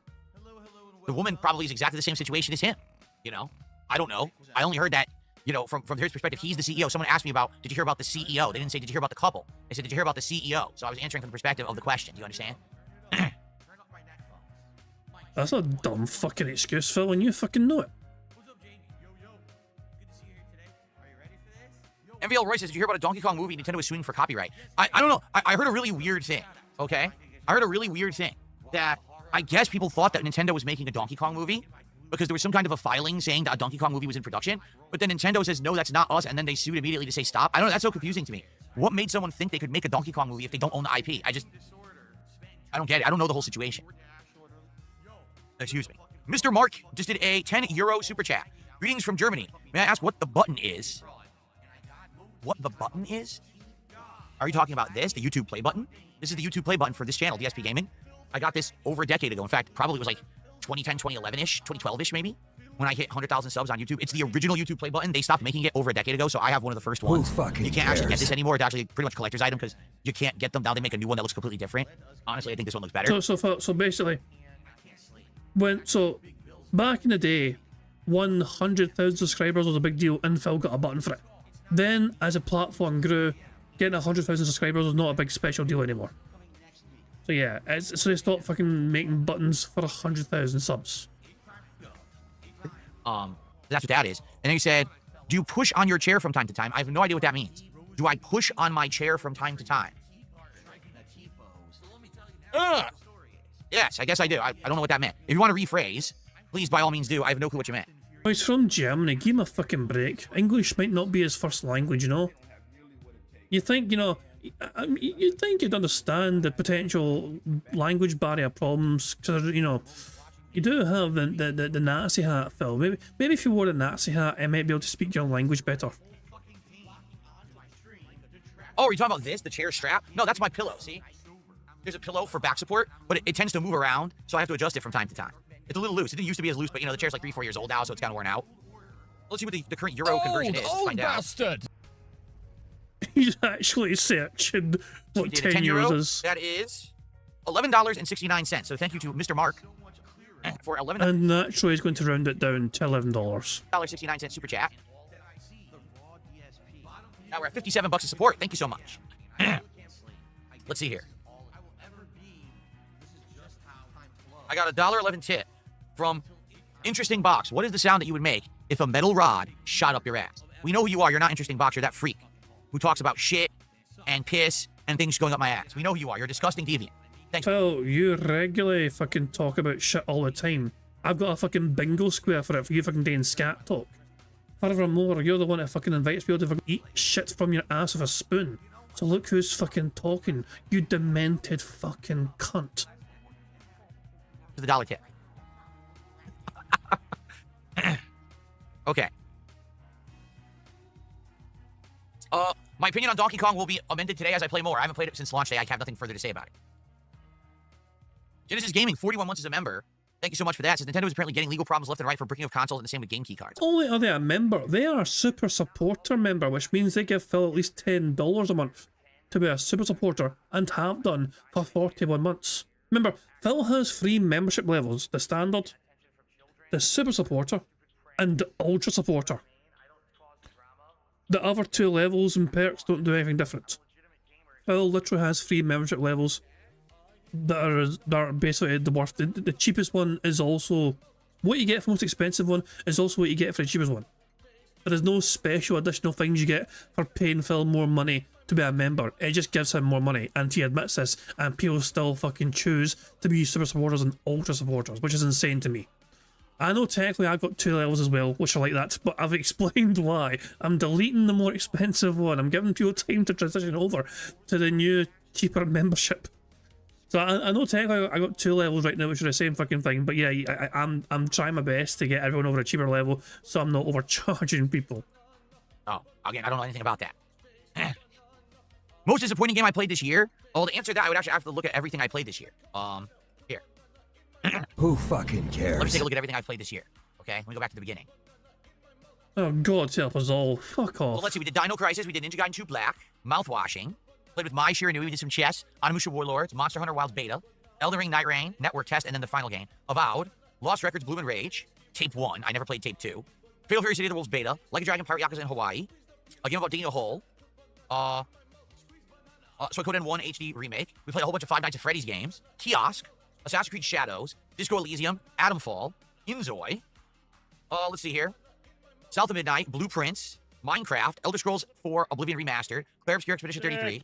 Dave the Diver. You're boring, everybody. Let's see here. Quit boring American Truck Sim. everyone. Doom the Dark Ages. CVS 2 and the Capcom Fighting Collection 2. Actual Elden Ring Night Rain. Make Mario Kart the World. bad man stop. Lies of P Overture DLC. Mind's Eye. Cast and Chill. Onimusha 2. Taxi Life. Death Stranding 2. GTA 4 with mods. And Donkey Kong Bonanza. So what's the most disappointing game of the year so far? That's a tough one. So what didn't I like and found disappointing? Avowed. Lost Records. Assassin's Creed Shadows. Inzoi, I would say for sure.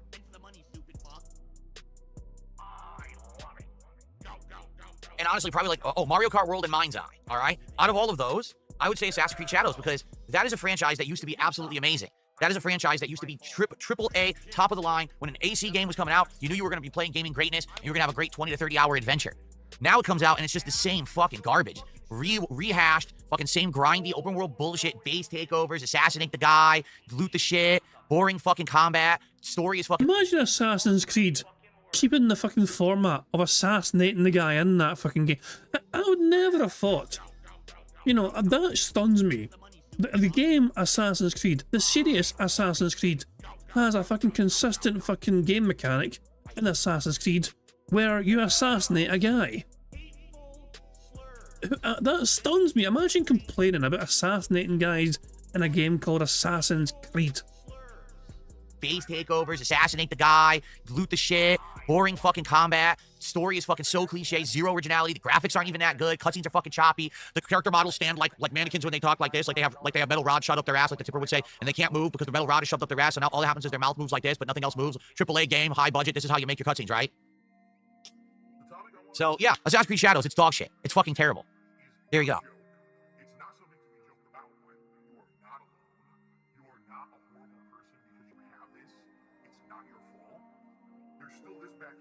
Now someone asked how many games have I played on my channel.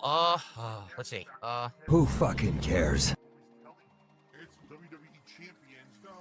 Hold on. Trying to figure out how to see that. Who fucking cares? Let me think about this. I think there's a way to figure it out.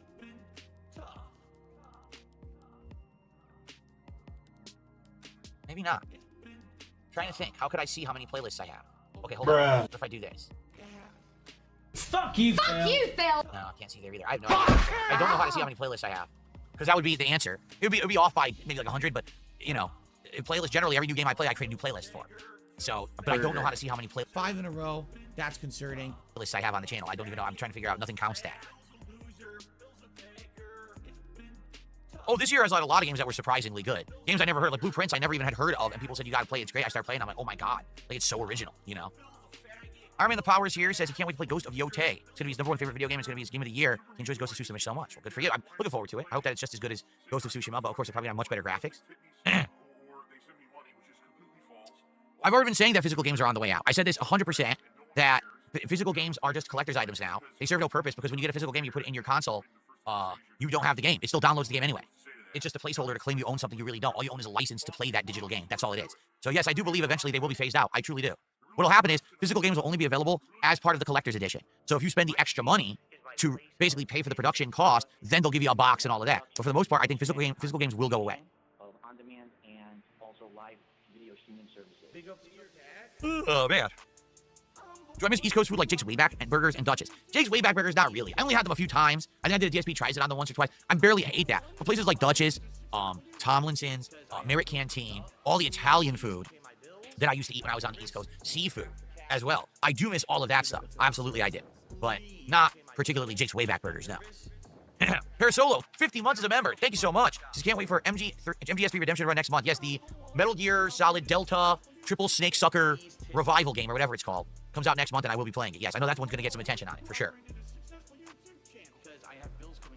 Who fucking cares? We got some dancing bananas over on Kick. I was able to make a dancing banana emote for Kick. I can't make emotes for YouTube because they never allow me to add new emotes anymore. But on Kick, we got dancing bananas. I mean, YouTube still doesn't have motion emotes. That's pretty sad, don't you think? They still don't have motion emotes.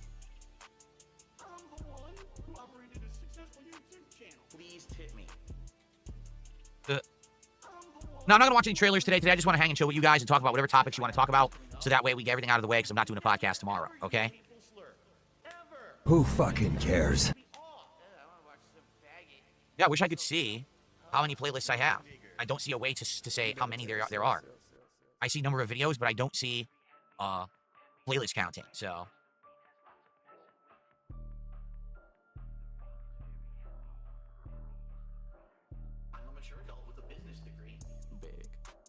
I'm half tempted to try and find out, but at the same time, I don't care. I think there are websites out there that fucking tell you these things. You put a channel name in this website and they'll tell you how many playlists, not shit.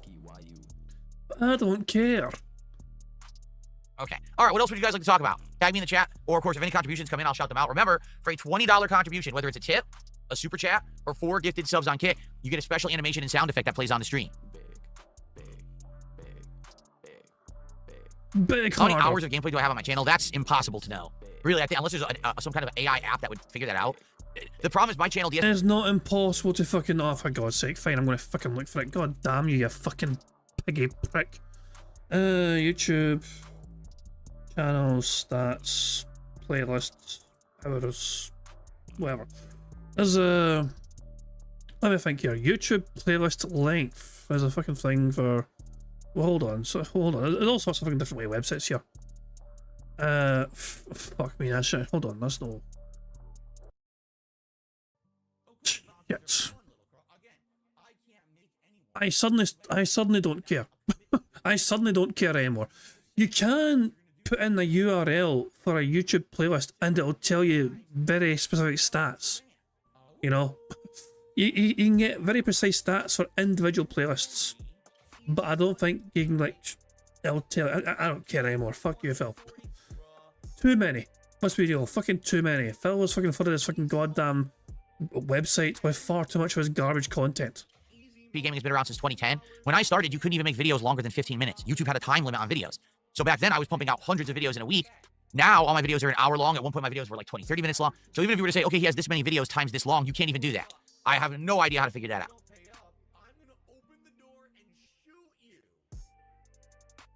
Conky Dong did a $2 super chat and said, banana. Well, thank you, Conky Dong. We're now up to $60 of support, so more than a third of the way to our goal. Can we get to halfway to our goal before the podcast ends? That way we only have to do the second half of the gameplay portion. That would work. Why do I have an incident emote on Kick? Because I'm not afraid of who I am and the mistakes I've made. I've owned up and fessed up to them. I'm not embarrassed. I mean, it's the most embarrassing moment I'll ever have, but I'll never have another one worse than that. So I got past it 9 years ago. There's no reason to worry about it. Laugh at it. Go ahead. But you complained about Rich having it on his content a lot of times. You said it makes Cat cry. downstairs. You know, like you told everyone that Cat gets extremely very upset about it. So, okay, it's perfectly acceptable as long as Phil can monetize it. I don't care.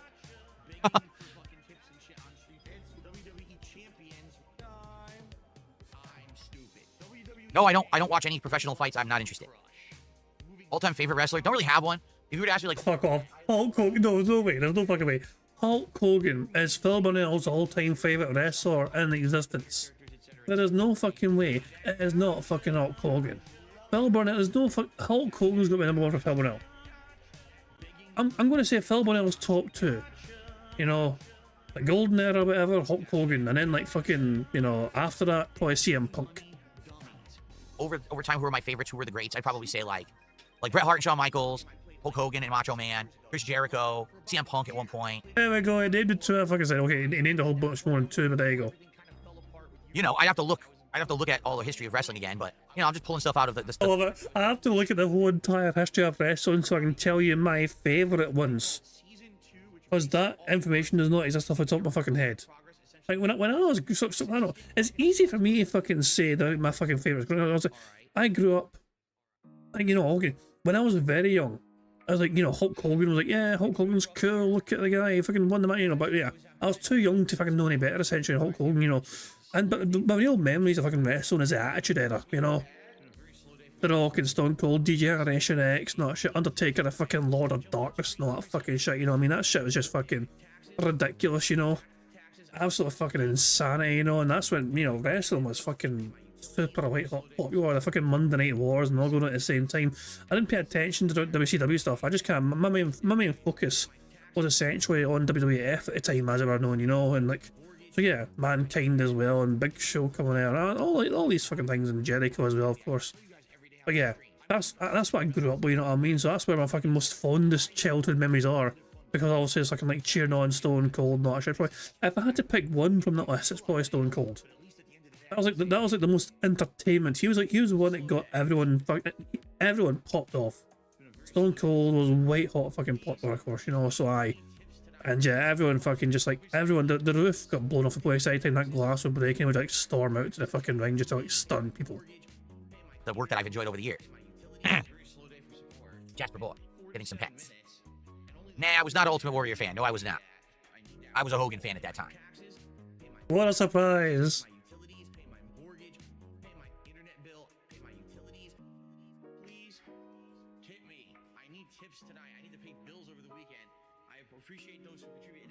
Thoughts on the Cybertruck? I know nothing about the Cybertruck's performance. I think it's one of the most hideous vehicles I've ever seen in my life. I would never buy that thing. It looks like a piece of shit. It looks like something a kid made up in the 1980s saying, here's the car of the future. Like a mentally deficient child made it. And yet, they sell it and idiots buy it. I just don't understand how dumb people are.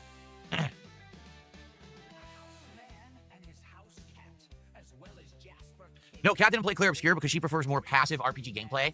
She likes turn-based but not having to do active button inputs. She would have hated having to active dodge and parry. She would just want to do the planning and everything but not having to button tap and time it.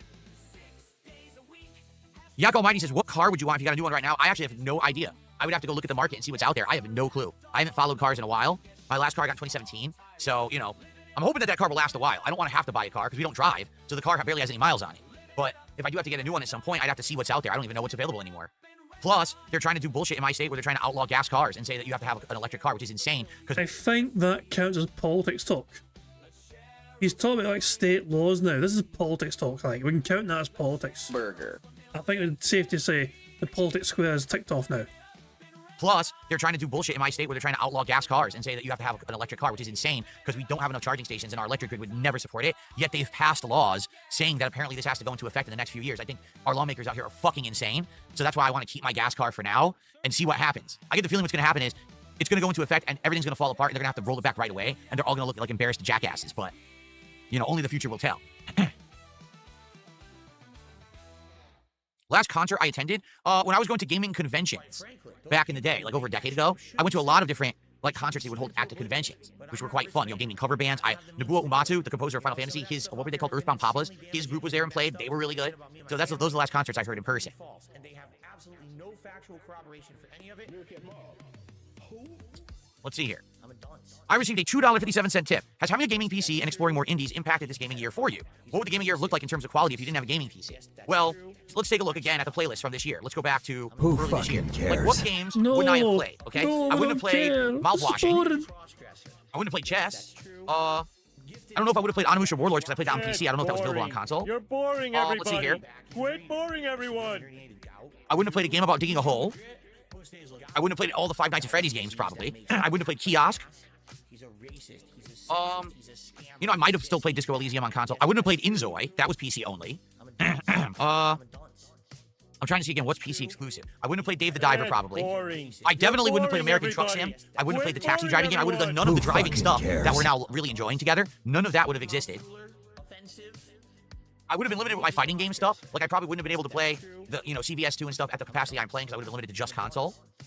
Yes, that's true. He's a pedophile. He's a racist. Okay, that's the answer. Oh, and definitely I wouldn't have played Dark Souls with mods or GTA 4 with mods. So honestly, I'd say a pretty big impact. I'm not saying that any of those games that I just mentioned, because we played them on PC, are like Game of the Year or you know, something that really completely changed everything. But at the same time, what that's done is created content for in between the cracks. And what I mean by that is something that used to be tough for me was if there wasn't a lot of big AAA releases out, I wouldn't know what to do. And we'd actually have times where we have to do like filler and we like scratching our heads, what are we going to play? What are we going to do? It would be a concern. Literally, we just don't have that problem anymore. There is such a wide availability and wide amount of games on PC of good variety, you know, indie games, other kinds of games like driving with the wheel. There's no downtime anymore. This is one of the best summers I've ever had. Take a look. We're only halfway into the summer. I have so much to do. I can't do it all. Summer used to be the dead time where we didn't know what to do. Now it's the opposite. Like, I have too much to do. You see? So I do feel, I'm not saying that because I'm a PC gamer now that things have completely changed and now, oh, look, I'm playing completely different franchises. You know, some of the games that are PC exclusive, I'm not going to care about. Anything that's like RTS, you know, that kind of stuff.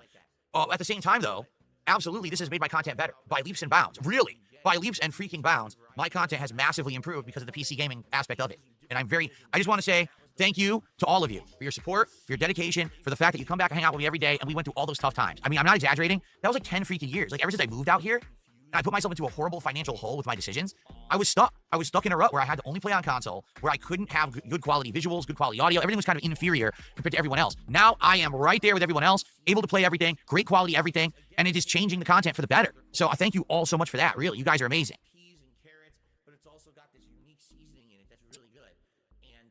Happy Monday to you, Tron Gates Legacy.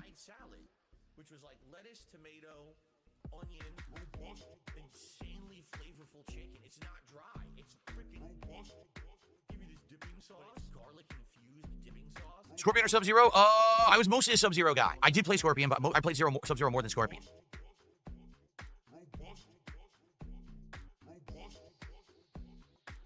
In the United States, the Switch 2 is becoming more and more available, meaning, like, for example, let's say one of our stores, like Walmart or Best Buy or Target, are restocking. You can pretty much just place an order and get it, no problem. But then they'll run out of stock for like a week and they'll get it back and you can get it again. And it's regular price. There's no markups here. It's still like $450. And do they have warranty or service? There is warranty. Any Switch you get a Nintendo of America warranty. I don't know how long it is, probably like a year, 2 years. So you do get the official warranty. Someone asked, you know, what the cost of the Switch is, what's the availability now, you know, have things changed? Yeah, it's easier to get now for sure. Like, every other day I see a posting, oh, it's available here, you can order it right now, no problem. So I get the feeling very soon every store will have them stocked too.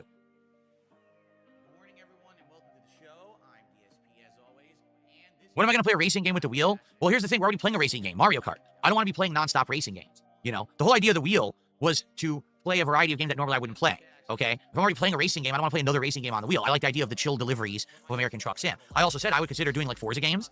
Like that, I'm down for that. And I've heard they look amazing too on PC. But people don't seem to be that interested or really demanding them, so that's why I haven't done them yet.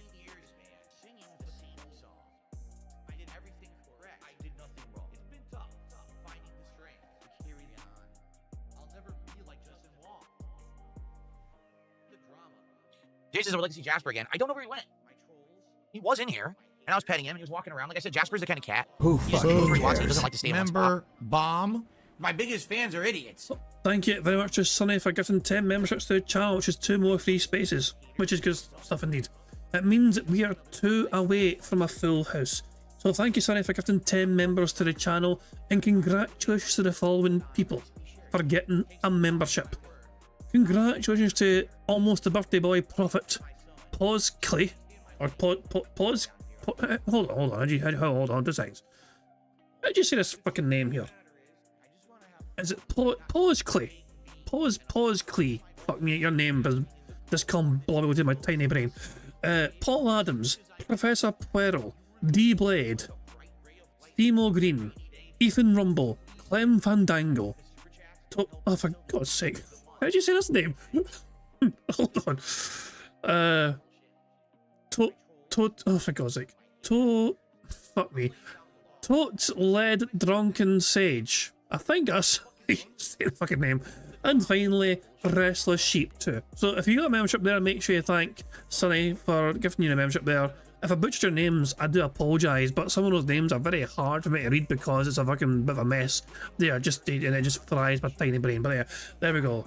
Thank you, Sonny, for gifting the memberships very kindly indeed. We are 2 away from a full house. Excellent. Not only are we 2 away from a full house, we are 1 more sip, snort, or burp away from another free space. So we're very close to being 1 away from a full house. I don't know if I don't think he's in the window right now. I don't think so, because usually if he's in the window, I'd hear him. I don't see him. I think he left for a bit. Stand up, Phil. Stand up. Stand up and see. Go check. Go look for Jasper, Phil.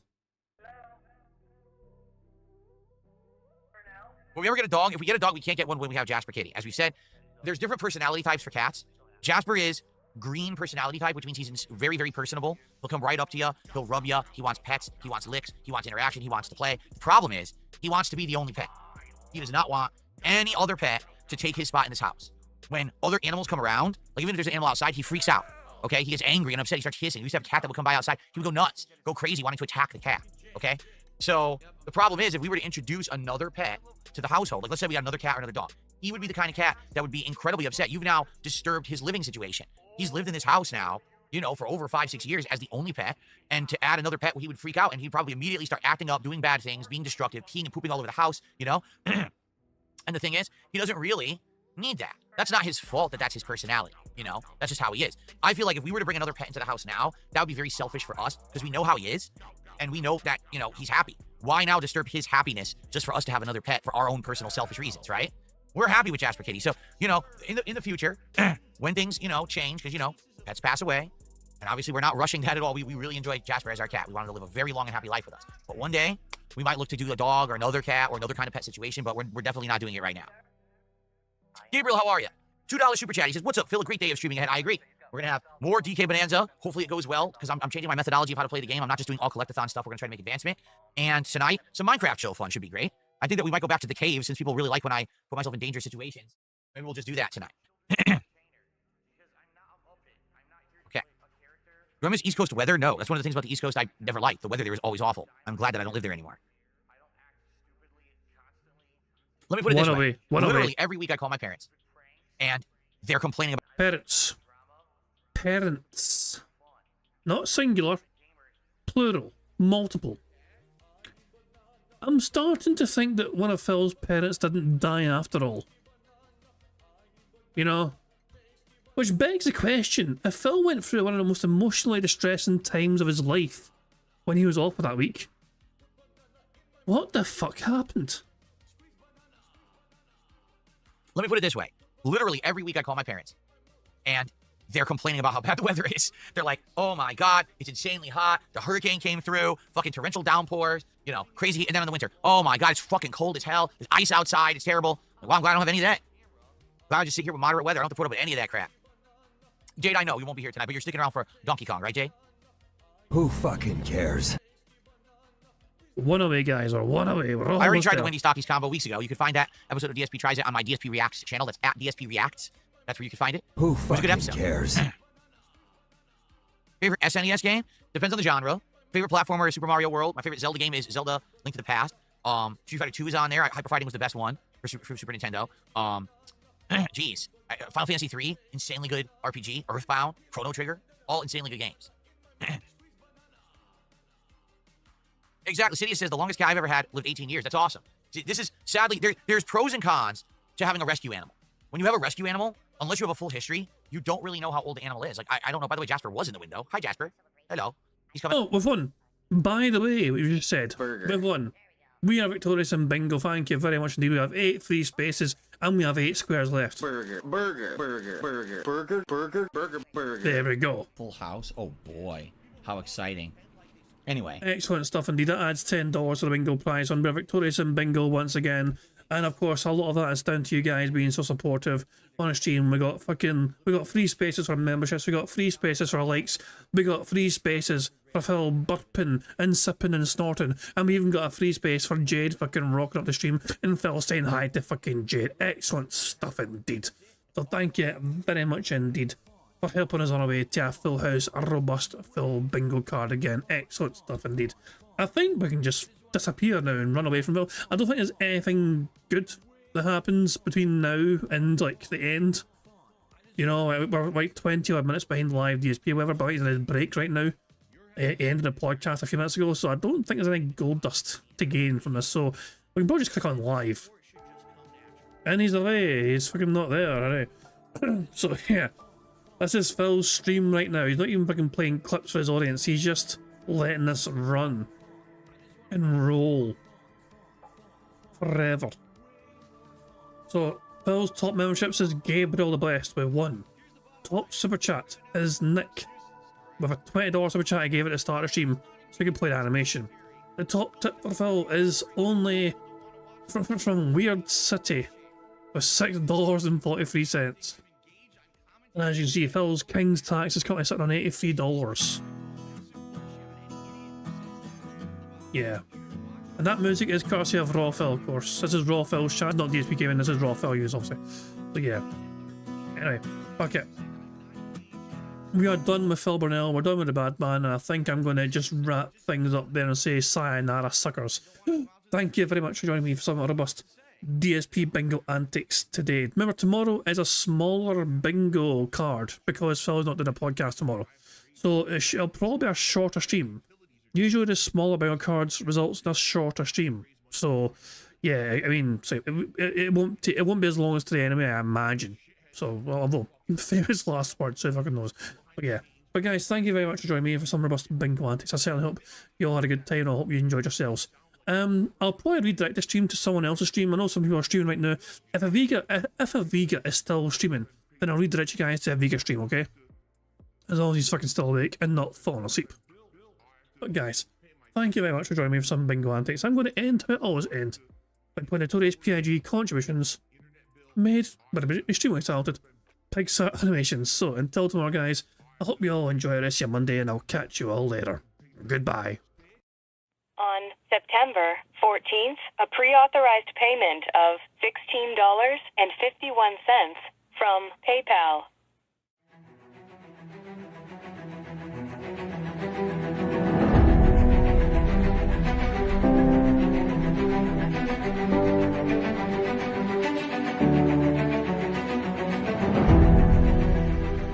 All right, Luna Mills has tipped me $1.30. It says, "I'm back. What's your favorite type of shower?" When you're showered in money. When you go outside, all of a sudden, greenbacks start falling from the sky, and you raise your face up. You're like, oh, you start dancing. You go, oh, money, money, yeah, yeah. All right, I don't know what the hell you're talking about, but thank you for the first tip of the day.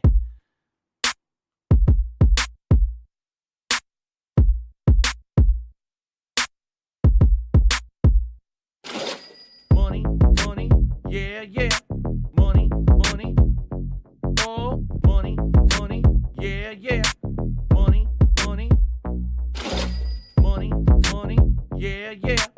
Money, money, oh, money, money, yeah, yeah. These contributions are mandatory. Money, money, yeah, yeah. Money, money, oh, money, money, yeah, yeah. Money, money, money, money, yeah, yeah. Money, money, oh, money, money, yeah, yeah. These contributions are mandatory.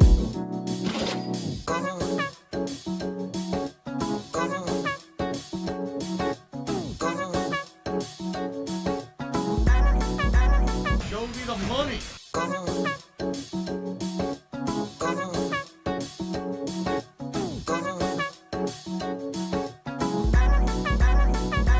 Free. Money, money, yeah, yeah. Money, money, oh, money, money, yeah, yeah. Money, money, money, money, yeah, yeah.